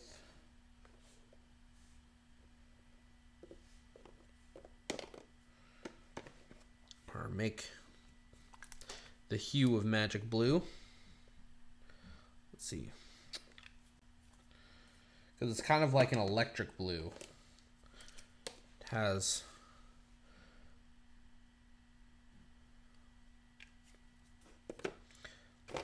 like these elements. It has this white element, right, where it's like nice and bright,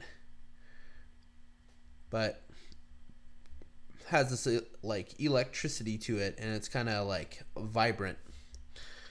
And how would we do that? Would we just, because when you add white to blue, it becomes a pastel. And if we add just like,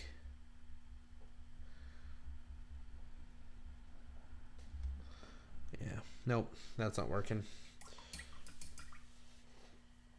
See ya, Monroe. Hopefully, jump on Discord. Talk to me more about your problem. We'll get it squared away. Or we'll try to. But yeah, try less water in your palette. Okay. So things that I like to do when I'm freehanding, besides wait for paint to dry, because that's pretty much when you're filling in all the details like this. That's pretty much the majority of what you're doing, is you're just waiting for the paint to dry enough that you can put on another coat. Because you want to put on your coats carefully, so that you don't mess up the paint underneath. And by the paint underneath, I mean like your main paint job. And you also don't want to make your freehand look like chalky. Right, you don't want to like see the actual paint that that you painted with. So you want to do nice thin coats, especially with white. White just requires nice thin coats. I decided to widen this this band here, just a tad. It looked a little out of place.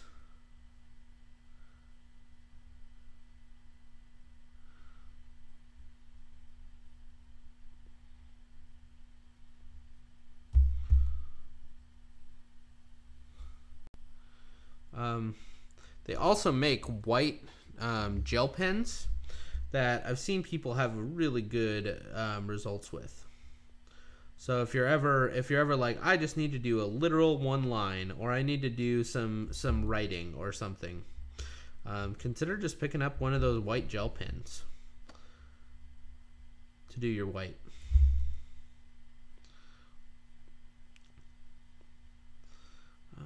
I don't think that circle is gonna wind up being white when we finish, so I'm just gonna leave it.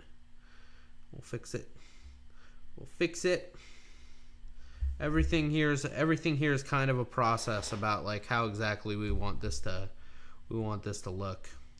Part of it is how much work are we willing to put into it, right?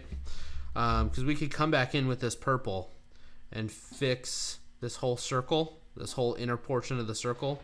And really, I think part of the issue that we're having is that this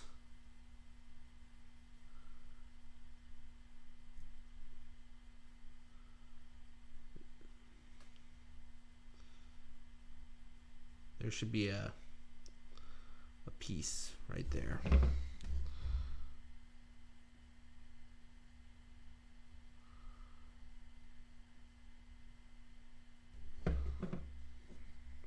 Right, and if that's the case, if it's actually a circle, this is more of like an ovoid, right? So we're gonna have to come up with a creative way to make this look appropriate. Like make it look like a circle, make it look like I guess it doesn't look too bad. Looks kind of, maybe we need to do some sort of like Majora's Mask type thing.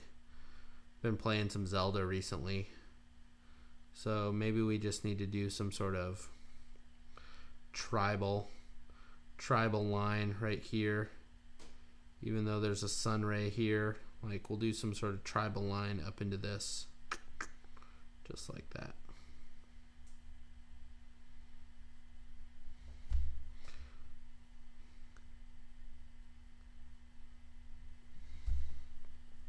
To make it not look that way, it looks like it's braced with something. It looks like it was intended to be that wide instead of just, nope, wasn't thinking about the circle all the way around. So here we are.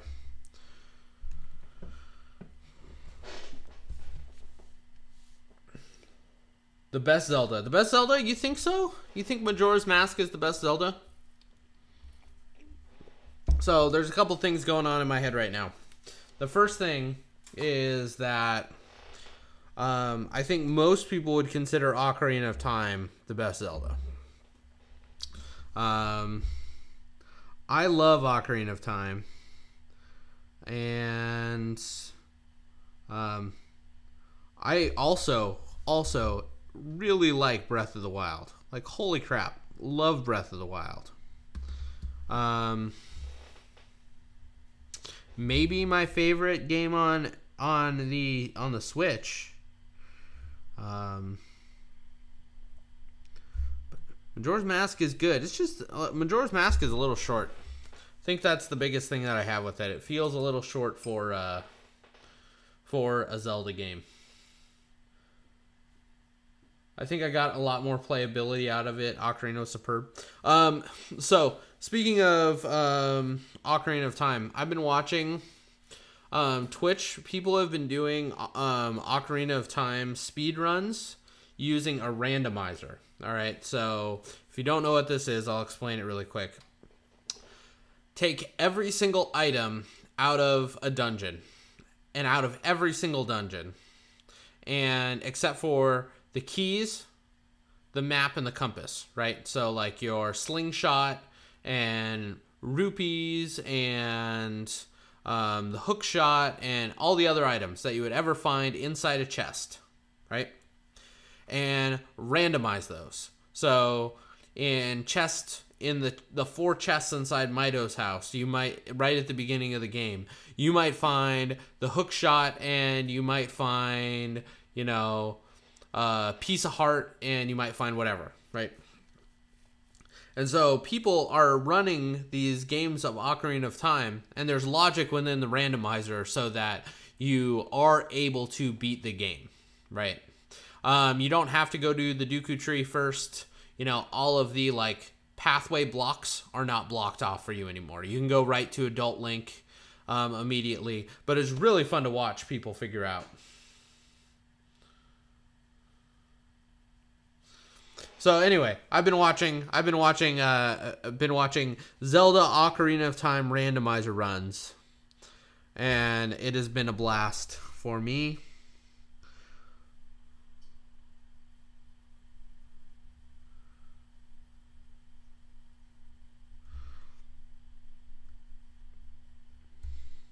And I know there are some on YouTube somewhere.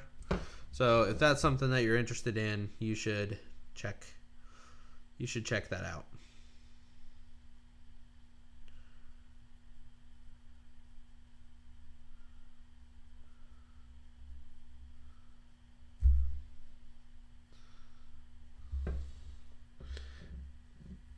Have you seen the Super Metroid and Zelda randomizer combo? No. Is it like Super Metroid and Zelda randomizer? So is that like the NES Zelda or the SNES Zelda, like Zelda 2 and Super Metroid?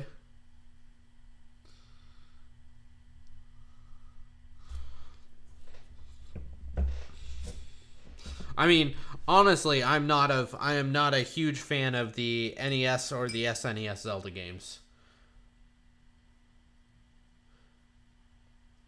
Raven Cat occasionally speedruns Mega Man randomizers. Do you do it on Twitch, Raven, or do you just do you post it on YouTube, or how does it work?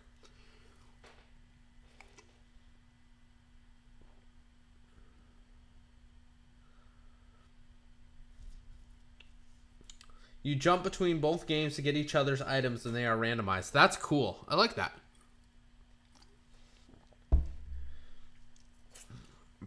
And A Link to the Past wasn't bad. The greatest thing about the Switch is that you can just basically just go right away and get all of the items that you want squared away.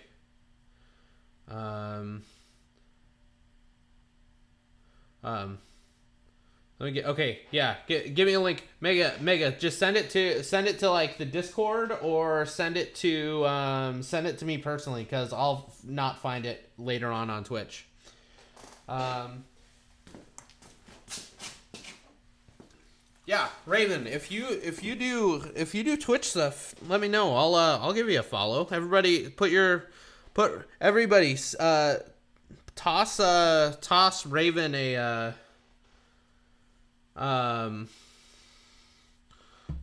a follow, man.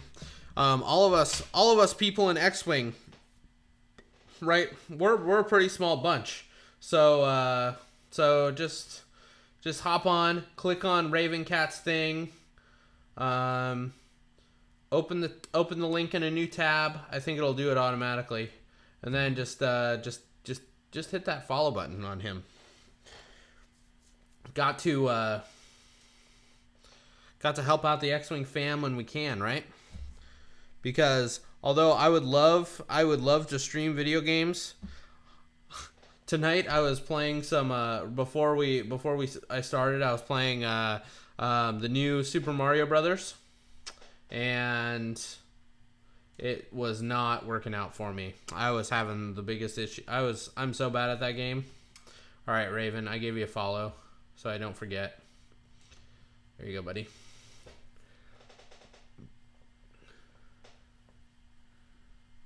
That's all right. You don't have to be active all the time. Just good to know that, like, it exists, right? At least that's what I'm happy about. Okay, so I want to do some of this this barbed wire, or this barb thing. So the way that you do barbs is you paint one over, and then you rotate down, and then you go under, and then that comes up, and you do a curved section, and you rotate over, and then you do a curved section, and you rotate under, and you do a curved section, and you rotate over,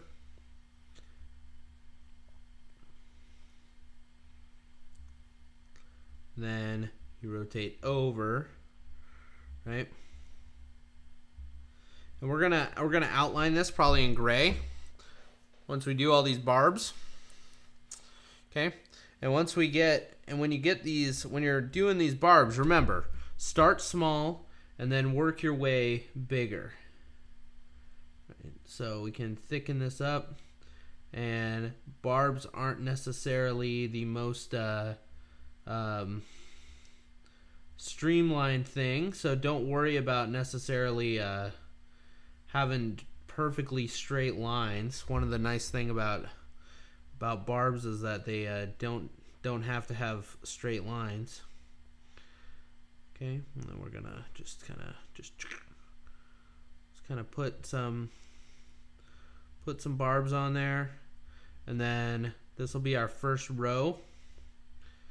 This actually turn out to be a pretty complicated paint scheme, huh? And then we'll maybe run our barb kind of like over here. And then we'll do just put the barbs. And I'm sorry for all the paint drying that we had to watch tonight. Hopefully you guys have still had a reasonably good time. Okay, so where's this one gonna go? This one's gonna go kind of underneath here, and it'll rotate up and around like that. I'm gonna try and give it a little bit of curvature.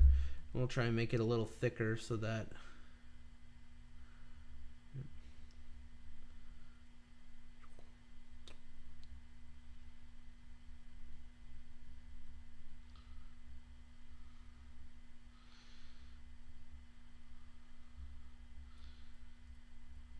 then we'll run this one.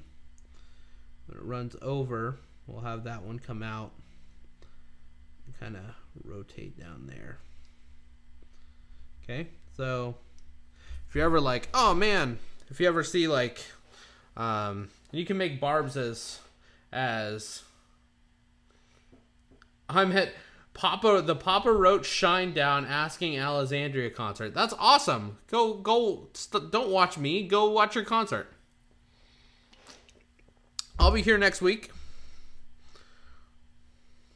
Jeez. Some people. Misplaced priorities. If you're at a concert, don't bother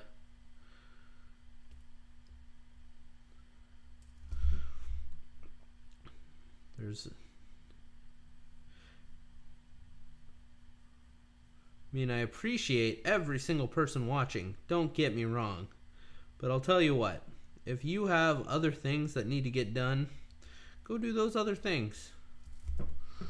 Like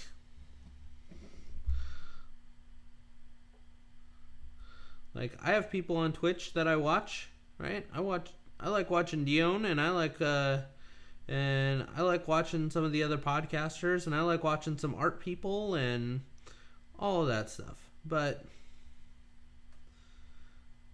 man, when you got stuff to do, when you got better things to do, go do your better things. Twitch is entertainment, man. Twitch is not about a hardcore following. Just do your thing.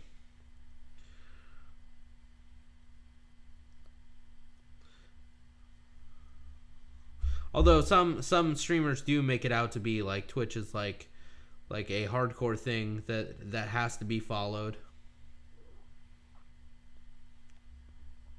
If you're not following them in that way, then you're not loyal enough. So that's not how this is here. I appreciate all you guys when you're here, and when you're not, that's all right.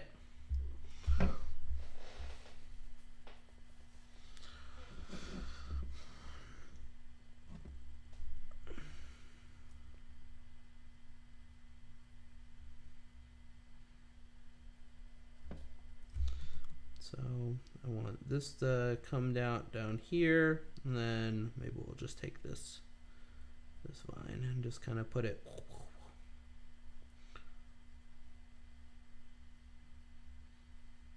And again, we're just basing this in. When we add some gray to this, it'll really make all these vines and these things pop out.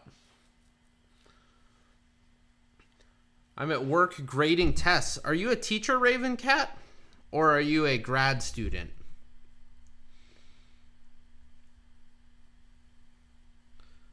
I guess porque no los dos, but I assume there's an actual answer there somewhere.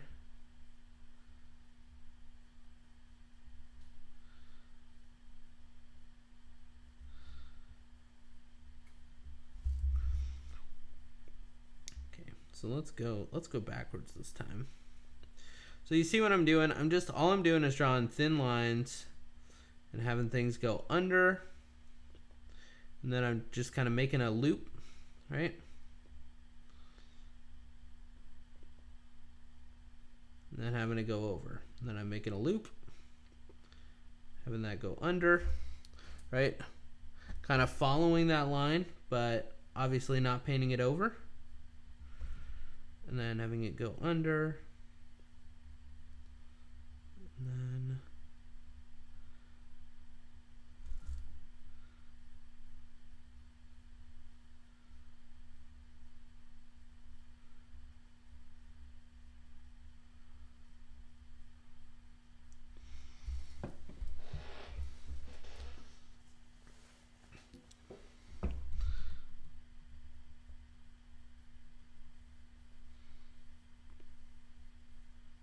do you tell your students that you stream on Twitch, Raven Cat, or is that just a you thing? Are you like, yeah, guys, follow me on Twitch for extra credit. I need to be getting that affiliate. I'll quiz you on Shadows of the Colossus speedrun. What's the speed strat for boss 4? Extra credit.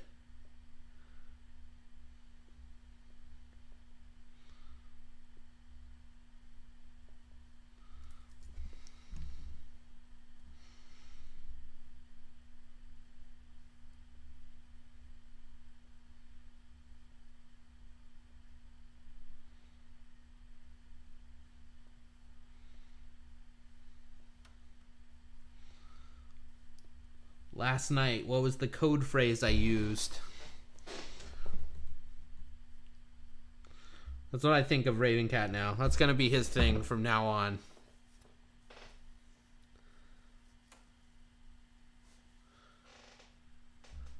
I don't want to run afoul of issues. Work has some no commingling via SNS rules. Oh.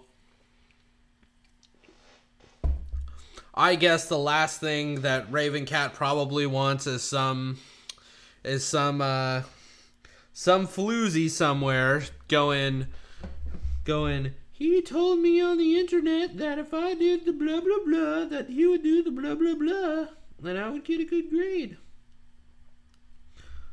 Right. I get that. I assume that that's probably the reason, and I understand. That seems fair. Okay, so let's have this vine start here. So you see what I'm doing? I'm doing this just semi-randomly, right? I have no like pattern that I'm kind of going off of, other than I want it to be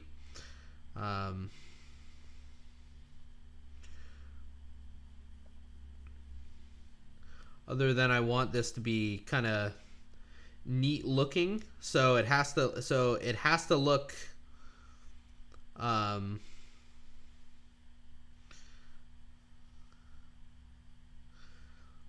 semi-proportional, but it can't. But it also can't just be just random willy-nilly, right? Because painting things randomly tends not to look super great, unless you're doing like weird abstract art. But for X-Wing, painting things randomly tends not to look super great. So we'll paint that there. Then we'll do, and all of the places where we have issues, we're gonna fix with rust and battle damage next week.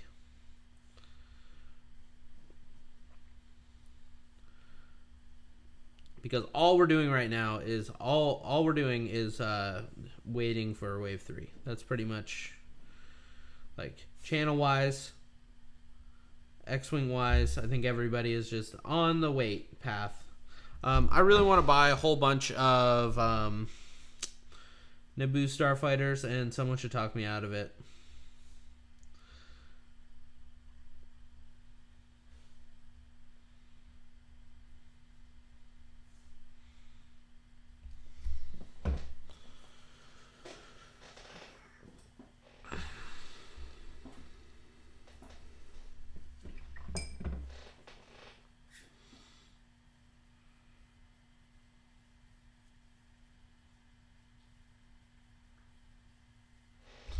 Ugh.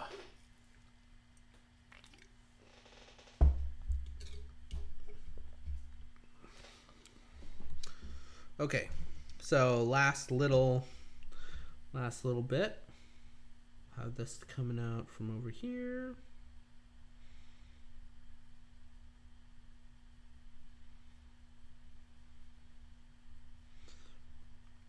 And if you ever want to see like excellent displays of how vines work, in the Warhammer community, if you just look up a race called the Eldar, there's an army that pretty much does most of that does a lot of their work with vines, right? I'm kind of copying techniques from that, not directly, right? This is all from previous memory of like, yeah, I think that was how they did that.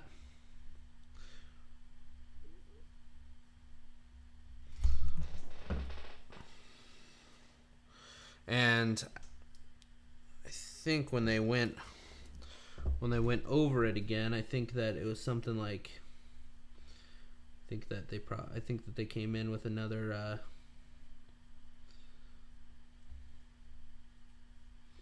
they actually did wrapping on. There's a lot that do like wrapping on the thorn itself, right?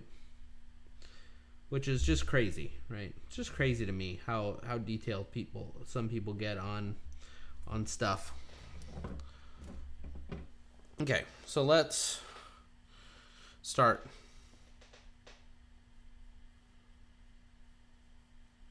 I'm heavily invested into all 5 other factions. 2 conversion kits weren't really quite enough for my Imperial and Rebel stuff. Jeez. X-Wing, Legion, Armada, it's time to slow down. I hear that. I would say that I have bought so much X-Wing stuff, but I wind up like painting it and selling it or giving it away or whatever, that, you know, it winds up feeling like less.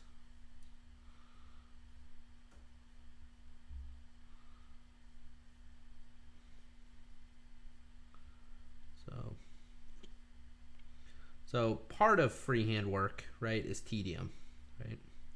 You want to make sure that everything is visible while at the same time. So the more willing you are to invest in tedium, the better your results are going to be. So you see that? You see how I just outlined that thorn pattern there? By outlining it in a brighter color, it pops a little more. on the table. People have an easier time seeing gray next to black and purple than they do just black next to purple. So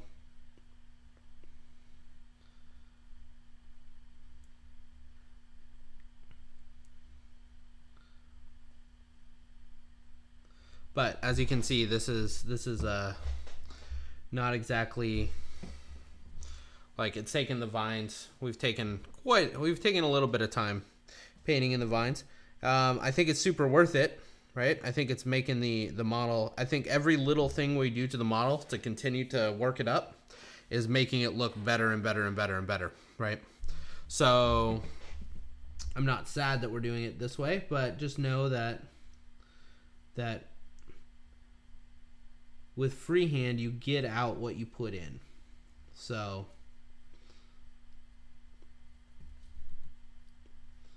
and if you're too thick on the paint like I was, you can always just go back with the black and fix it.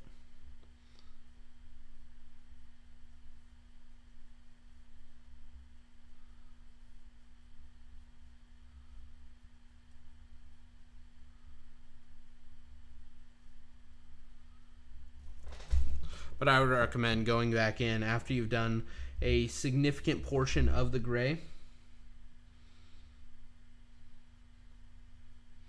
so that you can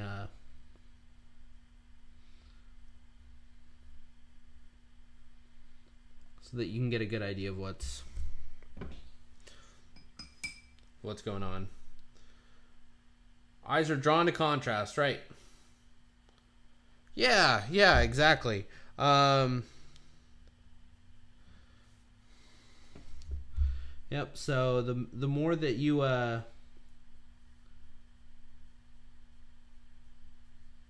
spend doing this, that you spend kind of working through this contrast, the better off all of your paint jobs will be. Here, let me show you a non-X-Wing model that I painted. That is exceptionally high in contrast.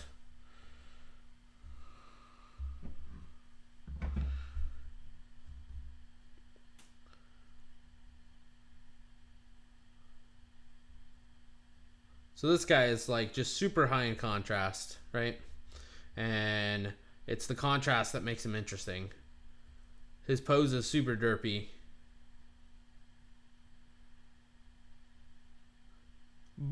And then this guy right here, he's half the size of the Shadowcaster, and he took me about, what, 23 hours, something like that. So, quite a long time.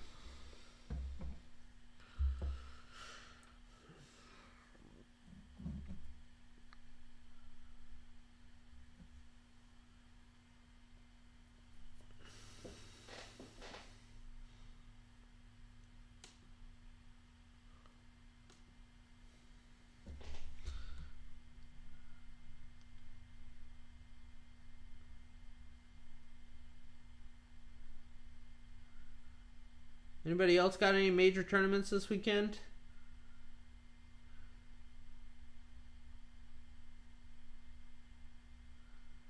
You, I don't know if Shazbot is still here. Are you doing anything this weekend, Shazbot?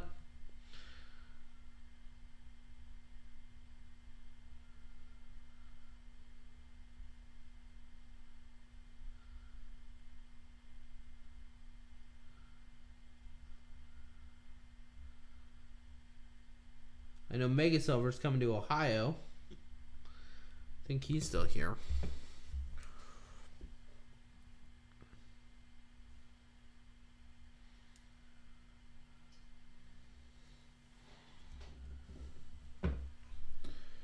The next two took you about 7. All right, well you'll get faster at that kind of stuff. So, but it's good that you're willing to put in that kind of time. I was just super surprised. I was talking to a friend of mine who does Warhammer stuff, and he was saying that he has never put in more than 2 hours on a model ever, and it just astounded me. Jeez. I don't put in... I was like... I can't remember the last time that I put less than 2 hours into a model.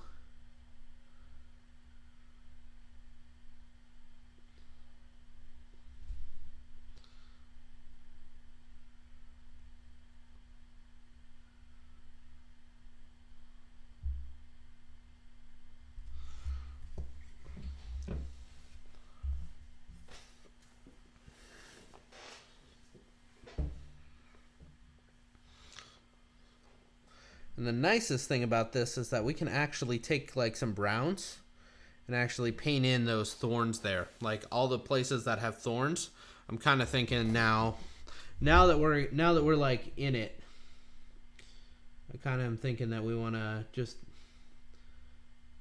go as flat out as we can on this model. I think that would be fun.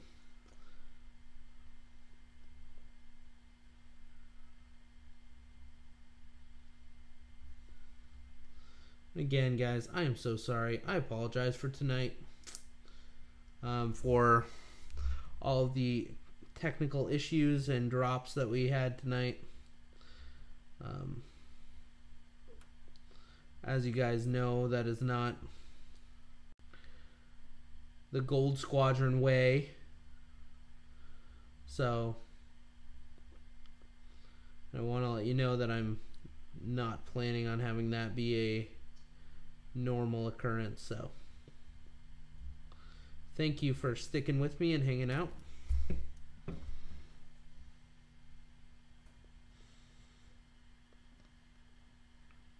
A single flower could pop. Epionic, I think you might be onto something there. That would be cool. Like a big like red rose or something like that coming off of all these thorns.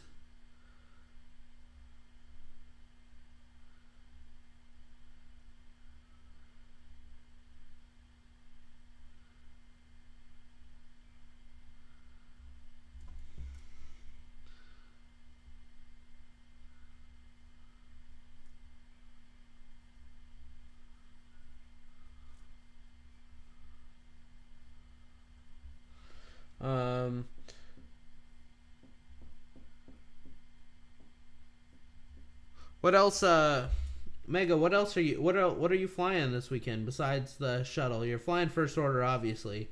Are you? I assume Tavson, Kylo Quick Draw, Tavson Quick Draw Null.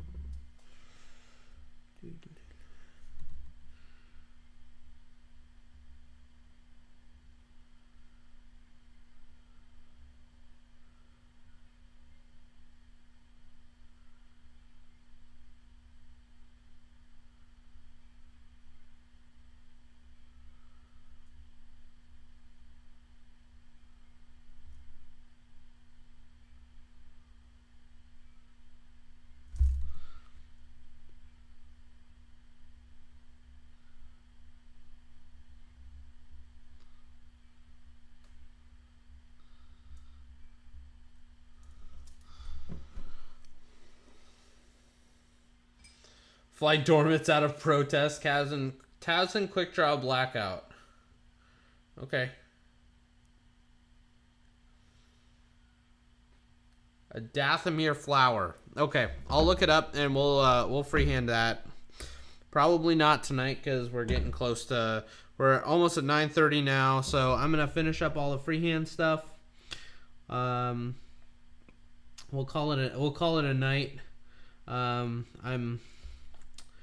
then I need to spend some time uploading this this YouTube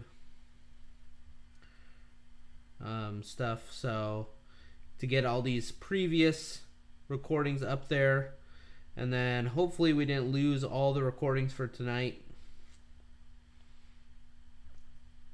besides the one that we're doing now. If we did, we'll just skip this episode. This episode just won't ever be aired, and you guys will be the only ones who have ever seen it.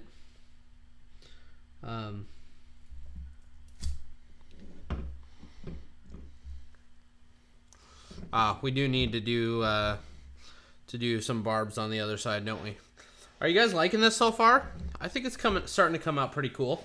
I mean, an important part of X-Wing is that we have we maintain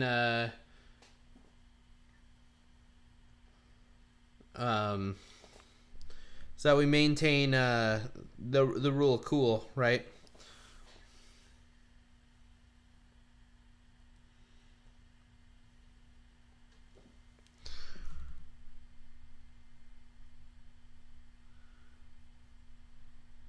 And if the Shadowcaster isn't going to be a exceptionally exciting ship to fly, when you fly it, you should be looking hot, right? Get it? He's on fire. So we'll do that.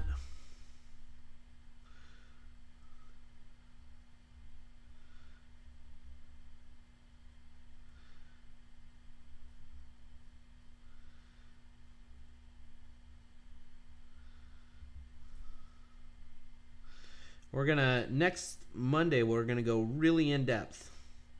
And so, like I said, brush painting takes a lot more time than airbrush painting. If we were airbrushing most of this, we would still be spending all this time doing all the freehand work, but all of the work previous to it would have been, we could have knocked out in an hour, right? Just doing the base coat purple, highlighting it up, doing the fire really quick. We would take a stencil, slap a stencil down, boom, have all the star done. Then we could do all the freehand work with all the barbs and everything. So just understand that the reason why I do most of the work in airbrush is just because it's faster.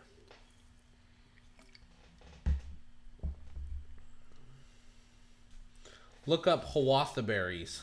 All right, let's look at this thing.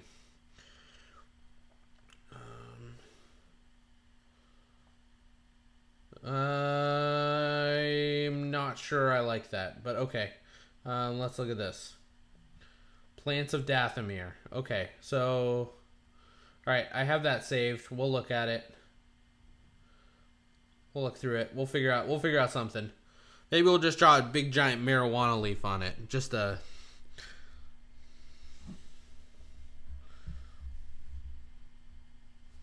Stick it to the man, guy.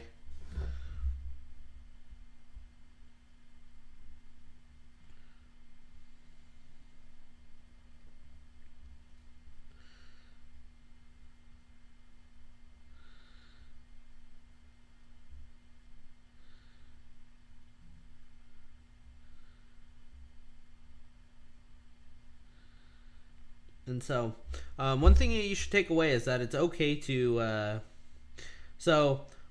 alright, so here's the thing. Alright, so I ran into this the other day, and I have very, very strong opinions on this. So, take that at face value before we start. There was a guy that I have interactions with occasionally that happened to paint something that not only a little bit, but a lot of bit wound up borrowing / stealing like a ship design almost point for point, right? A very unique ship design, right? So it's one thing. I kind of feel like it's one thing to say, hey, I really like that ship. I'm going to borrow that idea. And it's another thing to then go out from that idea and just copy it. Like,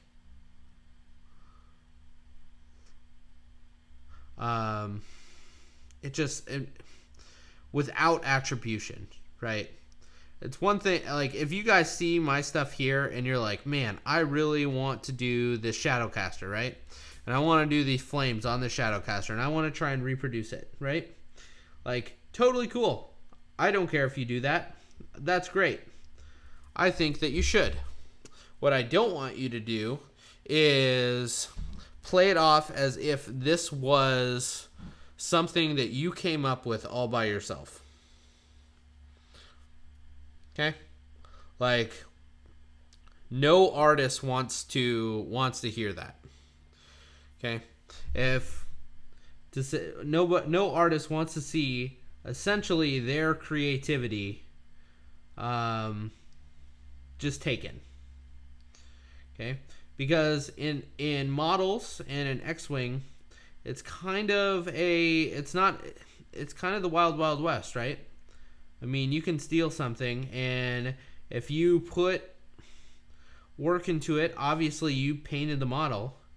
Like, you can say, oh, this was my original idea, and no one will probably ever know.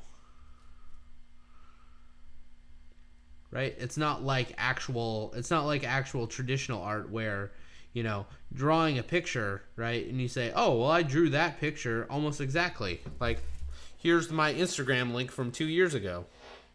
Right? That doesn't happen in miniature painting, right? Because this guy, right? This guy right here, he's been painted tons of times, and he has a specific color scheme, and you know exactly what he's supposed to look like. Asajj's vape exploded. That's why her ship is on fire. That's hilarious. But anyway, so if you're gonna borrow someone's idea, like, one, you should definitely talk to them about it. Not because because you're worried about getting their permission to use it, right? Because once it's out there, you pretty much have their permission to use it, whether they like it or not. But to figure out what they did and how you can not run into the same mistakes that they did. Two, because it builds community, and you should definitely do that. But yeah, I don't know. It's just been bothering me. Oh, what's up, Echo Base? How you doing? Is this Kevin? Echo? Are you or is this one of the other Echo Base pilots? Also, guys, right now, those of you that are here, go ahead, click on Echo Base X-Wing, give them a quick follow. This is Kevin Leintz's group out of Minnesota. They do some phenomenal work. They have kind of like a podcast-ish type thing. A lot of what I've seen them do is they take vassal games that are in progress, right? And they start talking through the vassal game. And not in like a de-owned Gold Squadron, we're just going to talk through what it is. They're actually talking through like, okay, they have the choice of these maneuvers here. This is why this list is good. This is why this list is bad. This is what this guy needs to do in order to win. That type of thing, right? More than just like they're the in-deep analysis guys. And I have a strong suspicion, because I know this for me, that it will actually really help your game to do that. So go ahead, give them a follow. You will really, I think you'll really enjoy it. So I definitely enjoy it. So yeah. And if not, then if you don't, at least you know that they exist now. So.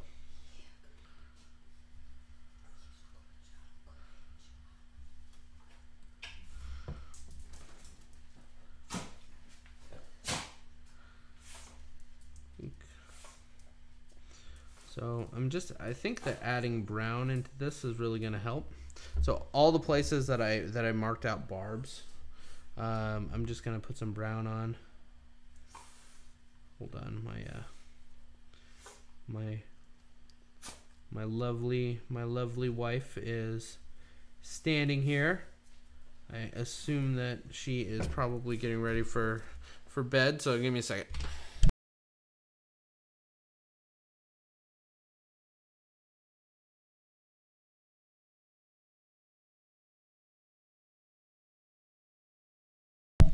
All right.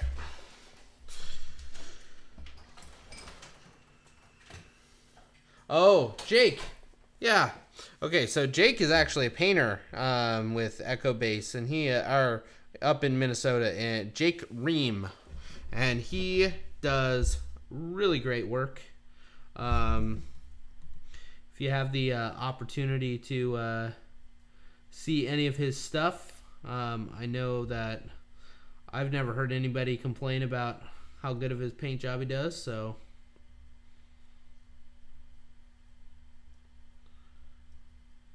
Jake, I was just talking about how annoying it is when people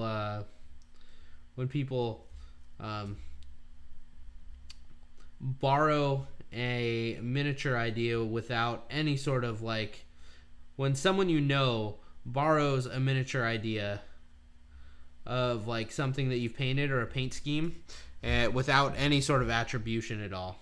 I was just talking about how annoying that was.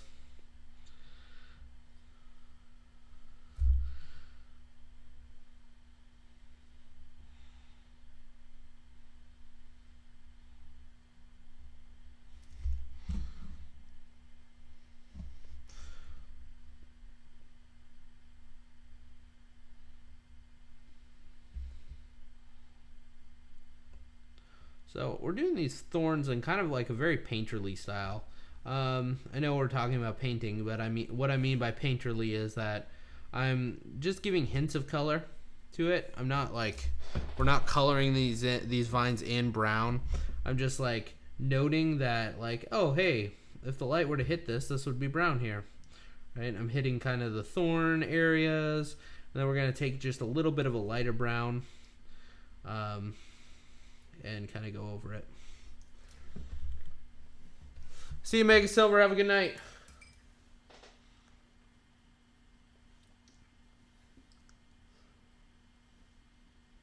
Makes you think outside your headspace, which will make you play better. Yeah, for sure. I mean, they do, and I mean it's good. It's good for me because I spend outside of work, right? I spend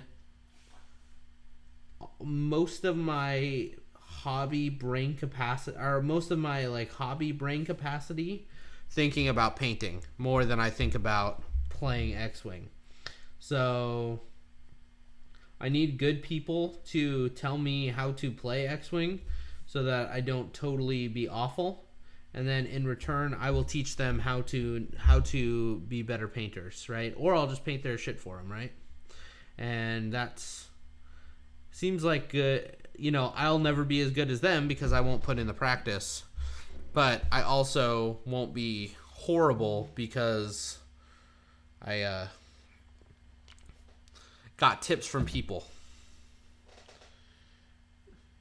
Yeah. When you draw inspiration from people, man, like it takes like the most annoying thing is that it takes like 2 seconds, right? To be like, hey, I painted the Skull Fire Spray. I originally saw it here. I thought it was awesome. I'm gonna repaint it, right?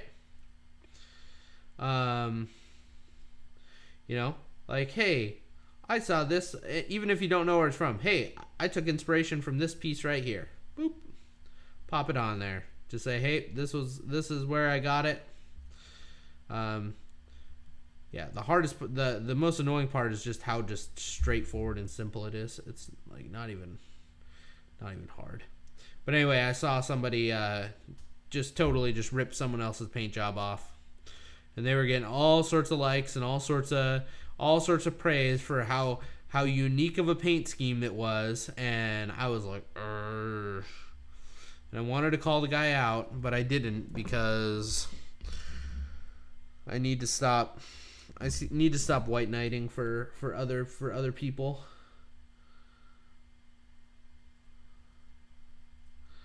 Like I need to just chill myself out.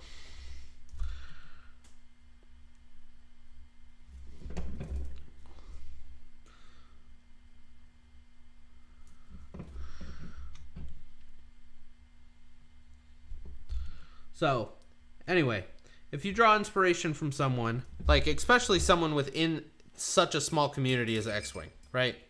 Just say, hey, I thought this was a great paint scheme. I'm borrowing it. So, okay, so we got these. So we got our freehand kind of set, right? We have some nice stuff going, and now here's the point that every painter who is starting to paint misses. Okay, this is the most important point of any single freehand paint that you will ever do, and the most important part of any paint job that you will ever do. Go back, fix your mistakes. Okay, it's simple. Okay, right here. Oh, hey, I painted outside of this gray line. This gray line doesn't exist the way that I want it to exist. Just go back, paint in the gray line. It's simple, it's easy. It's simple and easy until you just can't freaking do it because you have too much paint on your brush. Okay,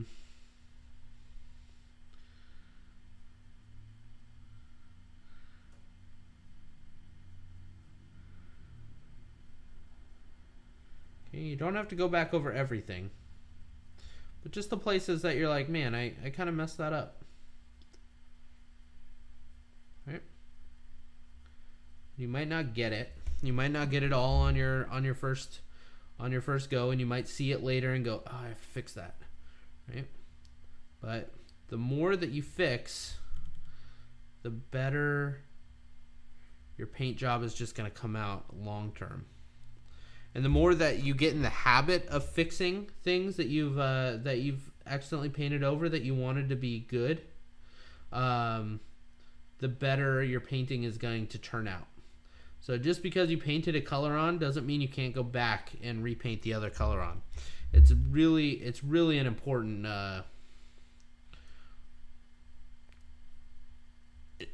idea to learn. I can't be.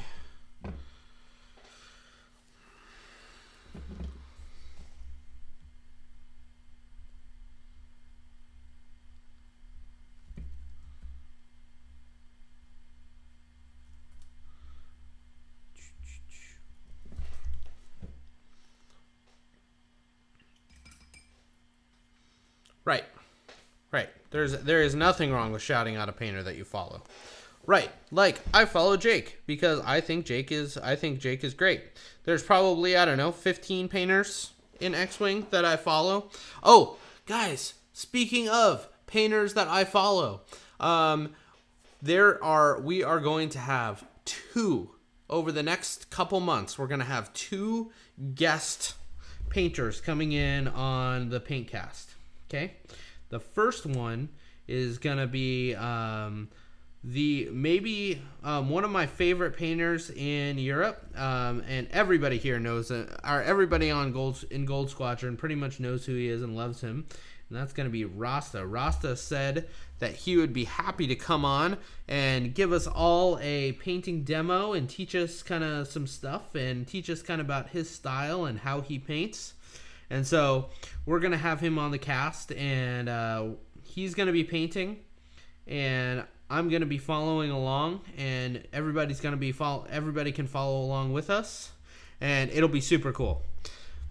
And then the second painter that we're going to have on, maybe in April or May, maybe, is Matt Erb, right? He is the progenitor of Secret Order painting. He is down in the Carolinas or somewhere in there, and he is awesome. He does really great work. He was featured on FFG actually a little while ago. Featured in one of the FFG articles. He had that stunning cloaking silencer, which was super cool. And so he's going to be on there, and we were actually talking the other day. We're going to be painting galaxies together, right? I talked about on our YV666, we painted the galaxy, right?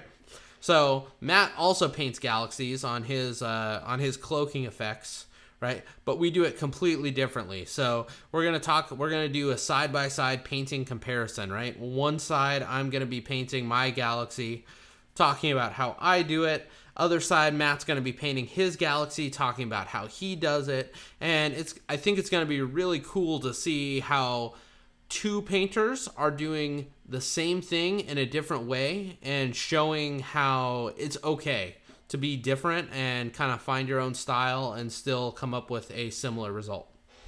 So, do you know of anyone doing Dark Souls mini painting vids? I know that a couple months ago, this is a Twitch person that you'll just want to write down, Houndstooth Minis. He does painting vids from Dark Souls from time to time. He's a really good channel. He's real smart. So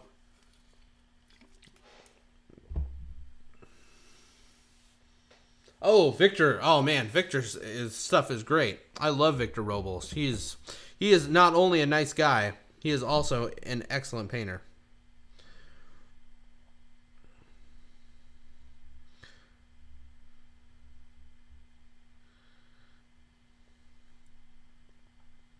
Jake, are you going to be at Adepticon? Oh, and anybody that's at Adepticon, feel free to, in a couple weeks, feel free to stop by, say hello. We can grab a beer or four, hang out, talk painting. There's not enough people who want to talk painting, X-Wing painting with me at Adepticon. X-Wing is kind of like the weird redheaded stepchild of miniature painting in the world, and so it's kind of fun to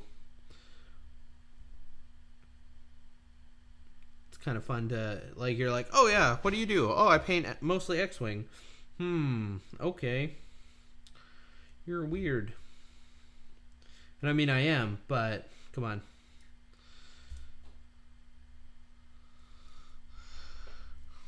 So I'm taking just like almost like I took that gray that we had, I mixed a little bit of white in.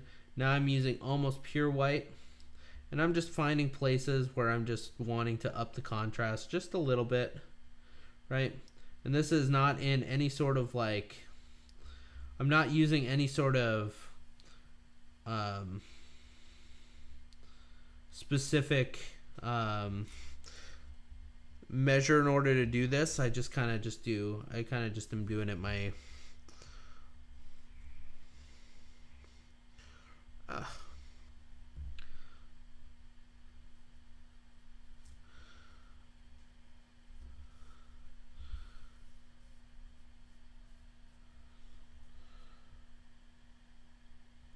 Oh, sweet. Jake, we need to like grab dinner or a beer or something while we're there. I would very much appreciate talking to you kind of about, I don't know, all sorts of stuff from just X-Wing and catching up with life and all that stuff, and all the way to like Twitch and how we can do Twitch, how all of us can do Twitch better together and kind of make X-Wing kind of more of a keep our X-Wing community as friendly and open as possible. I don't want there to be any sort of like, you know, accidental divisions that we get off of like weird stuff. You know what I mean?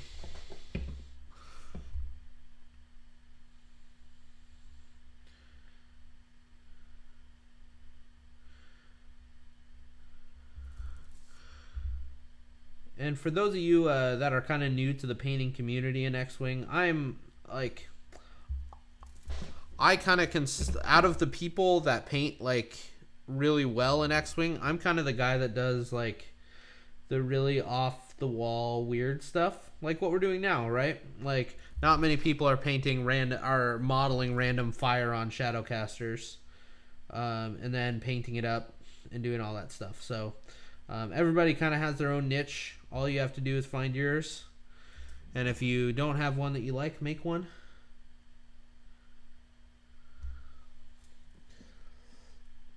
Sushi bar night. Yeah. Oh, by far the best part of X-Wing is always the community. Even when people wind up not quitting, like not playing X-Wing competitively and still going to tournaments just to hang out with people, because X-Wing the people are so cool. All right, so I'm 90% happy with how this is turning out. I think we got a good base for our freehand.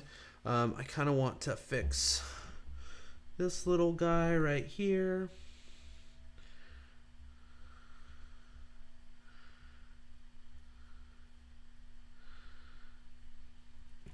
Oh, Jake. Oh, you didn't see it because you weren't here at the beginning. You need to see my friggin' awesome TIE fighters that I came up that I'm using for Saturday.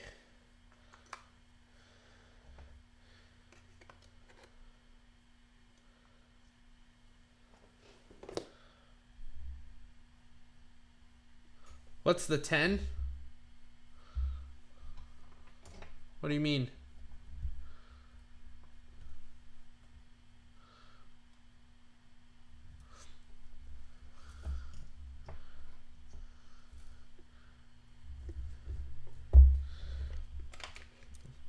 Yeah, so I have 6 of them.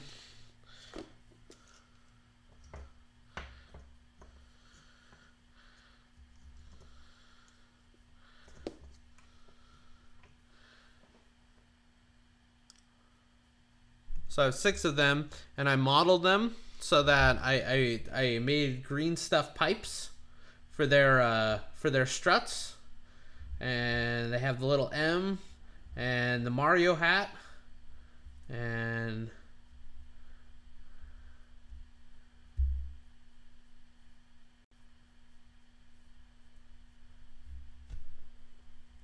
okay, yeah, 90% happy. Well, I mean, when the whole model is done, if the freehand comes together with the rest of the model, then I'll be 100% happy. But for now, I'm reserving 10% of my happiness quotient to being not optimistic that something's going to go wrong and that everything's going to fail. So 90% happy is actually pretty good for a mid for what we're doing here. There's portions of this that I don't like, right? The first portion of this that since we're here, we're gonna continue on because that's the world. I don't like that this kind of would make like an oval instead of a circle. I think going back, if I was going to do it again, I would have paid more attention to where the circle line actually would have been, and I would have made it an actual circle instead of an oval, right? We kind of fixed that by adding in this cross member here and here, right, to make it look like it was kind of meant to be that way, but I'm still not 100% sold on that being super cool. There's a couple pieces here, like right here, and right here, right, that look almost more like tentacles more than they look like barbs, right? Like these all look like nice barbs and they're kind of like rotating around this, and I like that. But these are these look like barbs. These kind of look like tentacles. So I'm gonna consider like ways that I can fix them, and then maybe next cast we'll fix them. So, and then as long as the glow is going to work, right? And then we have to then do all of the rust damage and battle damage onto everything. And so once we paint in the glow, paint on all of the rust and all the wear and tear and that type of thing, then as long as this still looks good with all of it, I'll be happy. So those are the issues that I'm seeing right now. And as long as those issues don't get worse, we're good.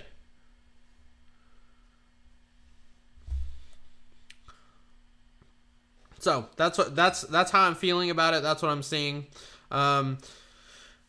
The biggest issue about this whole entire piece is color, right? So purple, white, black, right? That's all working together really nice. We're going to have blue engines, so we have blue color. And then we have this whole fire color. So we pretty much have the entirety of this color wheel sitting on this model at this one time. And they're not like little portions of this model are part of this color wheel. It is the whole entire model has all of these colors. And that's really scary because that can make your model, that can make the whole piece of the model look really muddled. So, so if we maintain being in this kind of red purple, right, portion of the color wheel where that's the majority of our colors, and then we use the yellow, portion of the yellow, and then like maybe even like greenish portion of the color wheel in order to do the contrast for it, then I think we might be okay. But I'm really concerned about the blue on the engines because that's going to remove our color wheel even further. And I'm really concerned about this yellow on the fire, right? Because that moves our color wheel up and around. So just to give you an insight as to what I'm thinking about as I'm designing colors on ships, right? I'm really thinking about making sure that the color wheel stays tight and that we're not getting too wishy-washy and kind of like, oh, we have 20 different colors on this, right? Sometimes tie-dye and that type of thing work really well, like galaxies. Galaxies having multiple different colors and all that stuff works really well because it looks natural. But sometimes on paint that doesn't look natural. So you want, or sometimes on like ship patterns it doesn't look natural. So you want to be careful of that. Okay, so I think we're gonna wrap it up for now. We'll be back on for sure on Monday. Potential, I don't know. Potential for another night. Probably not, because I have the Ohio Regional. But if I do super well, maybe I'll just like jump on and be like, hey guys, what's up? I did really well. At least join the Discord if you haven't. So Discord, right? Join the Discord if you haven't joined the Discord. Jump on, show your work. Tell your friends, right? Okay, so here's the thing. This Paintcast right here, I mean, Gold Squadron wants your subs, right? Wants you to have your Twitch primes and all that kind of thing. What I want is for you guys to become better painters. So tell your friends, be like, hey, this is a pretty informative thing. Say you should go on Mondays and Thursdays and go watch this, right? So tell your friends, use your social currency. If you haven't been following the Gold Squadron podcast, I think it's like this direction. There's a follow button up there on Twitch. Just hit that follow button. If you're on YouTube, hit that subscribe button and then hit that like button on the video itself. That really helps me out. And yeah, thank you guys so much for being here. Thanks for dealing with us dropping a couple times. Echo Base, X-Wing, subscribe with Twitch Prime. Oh man, Jake, thank you so much. You're awesome. I appreciate it. Subbing just for me. Yep. If you sub during my show, Dion is taking that as you supporting my show. So I appreciate that. And yeah, I mean, we're going to keep bringing you super awesome content. Like I said, we got Rasta coming up. We got Matt coming up. When Wave 3 drops, we're going to do in-depth, like Sarastro in-depth level tutorials on how to paint every single Jedi starfighter. So you want to paint Plo Koon starfighter? I'm going to show you how. You want to paint Anakin starfighter? I will show you how. You want to paint Obi-Wan starfighter? Gotcha. That's the ship that's actually coming in the box. So you don't need to paint that. But we got a whole bunch of stuff coming up, and yeah, hit me up on any of the social medias. I shouldn't be too hard to find. And yeah, have a great night, guys. All right, with that, I'm out. Gold Squadron out.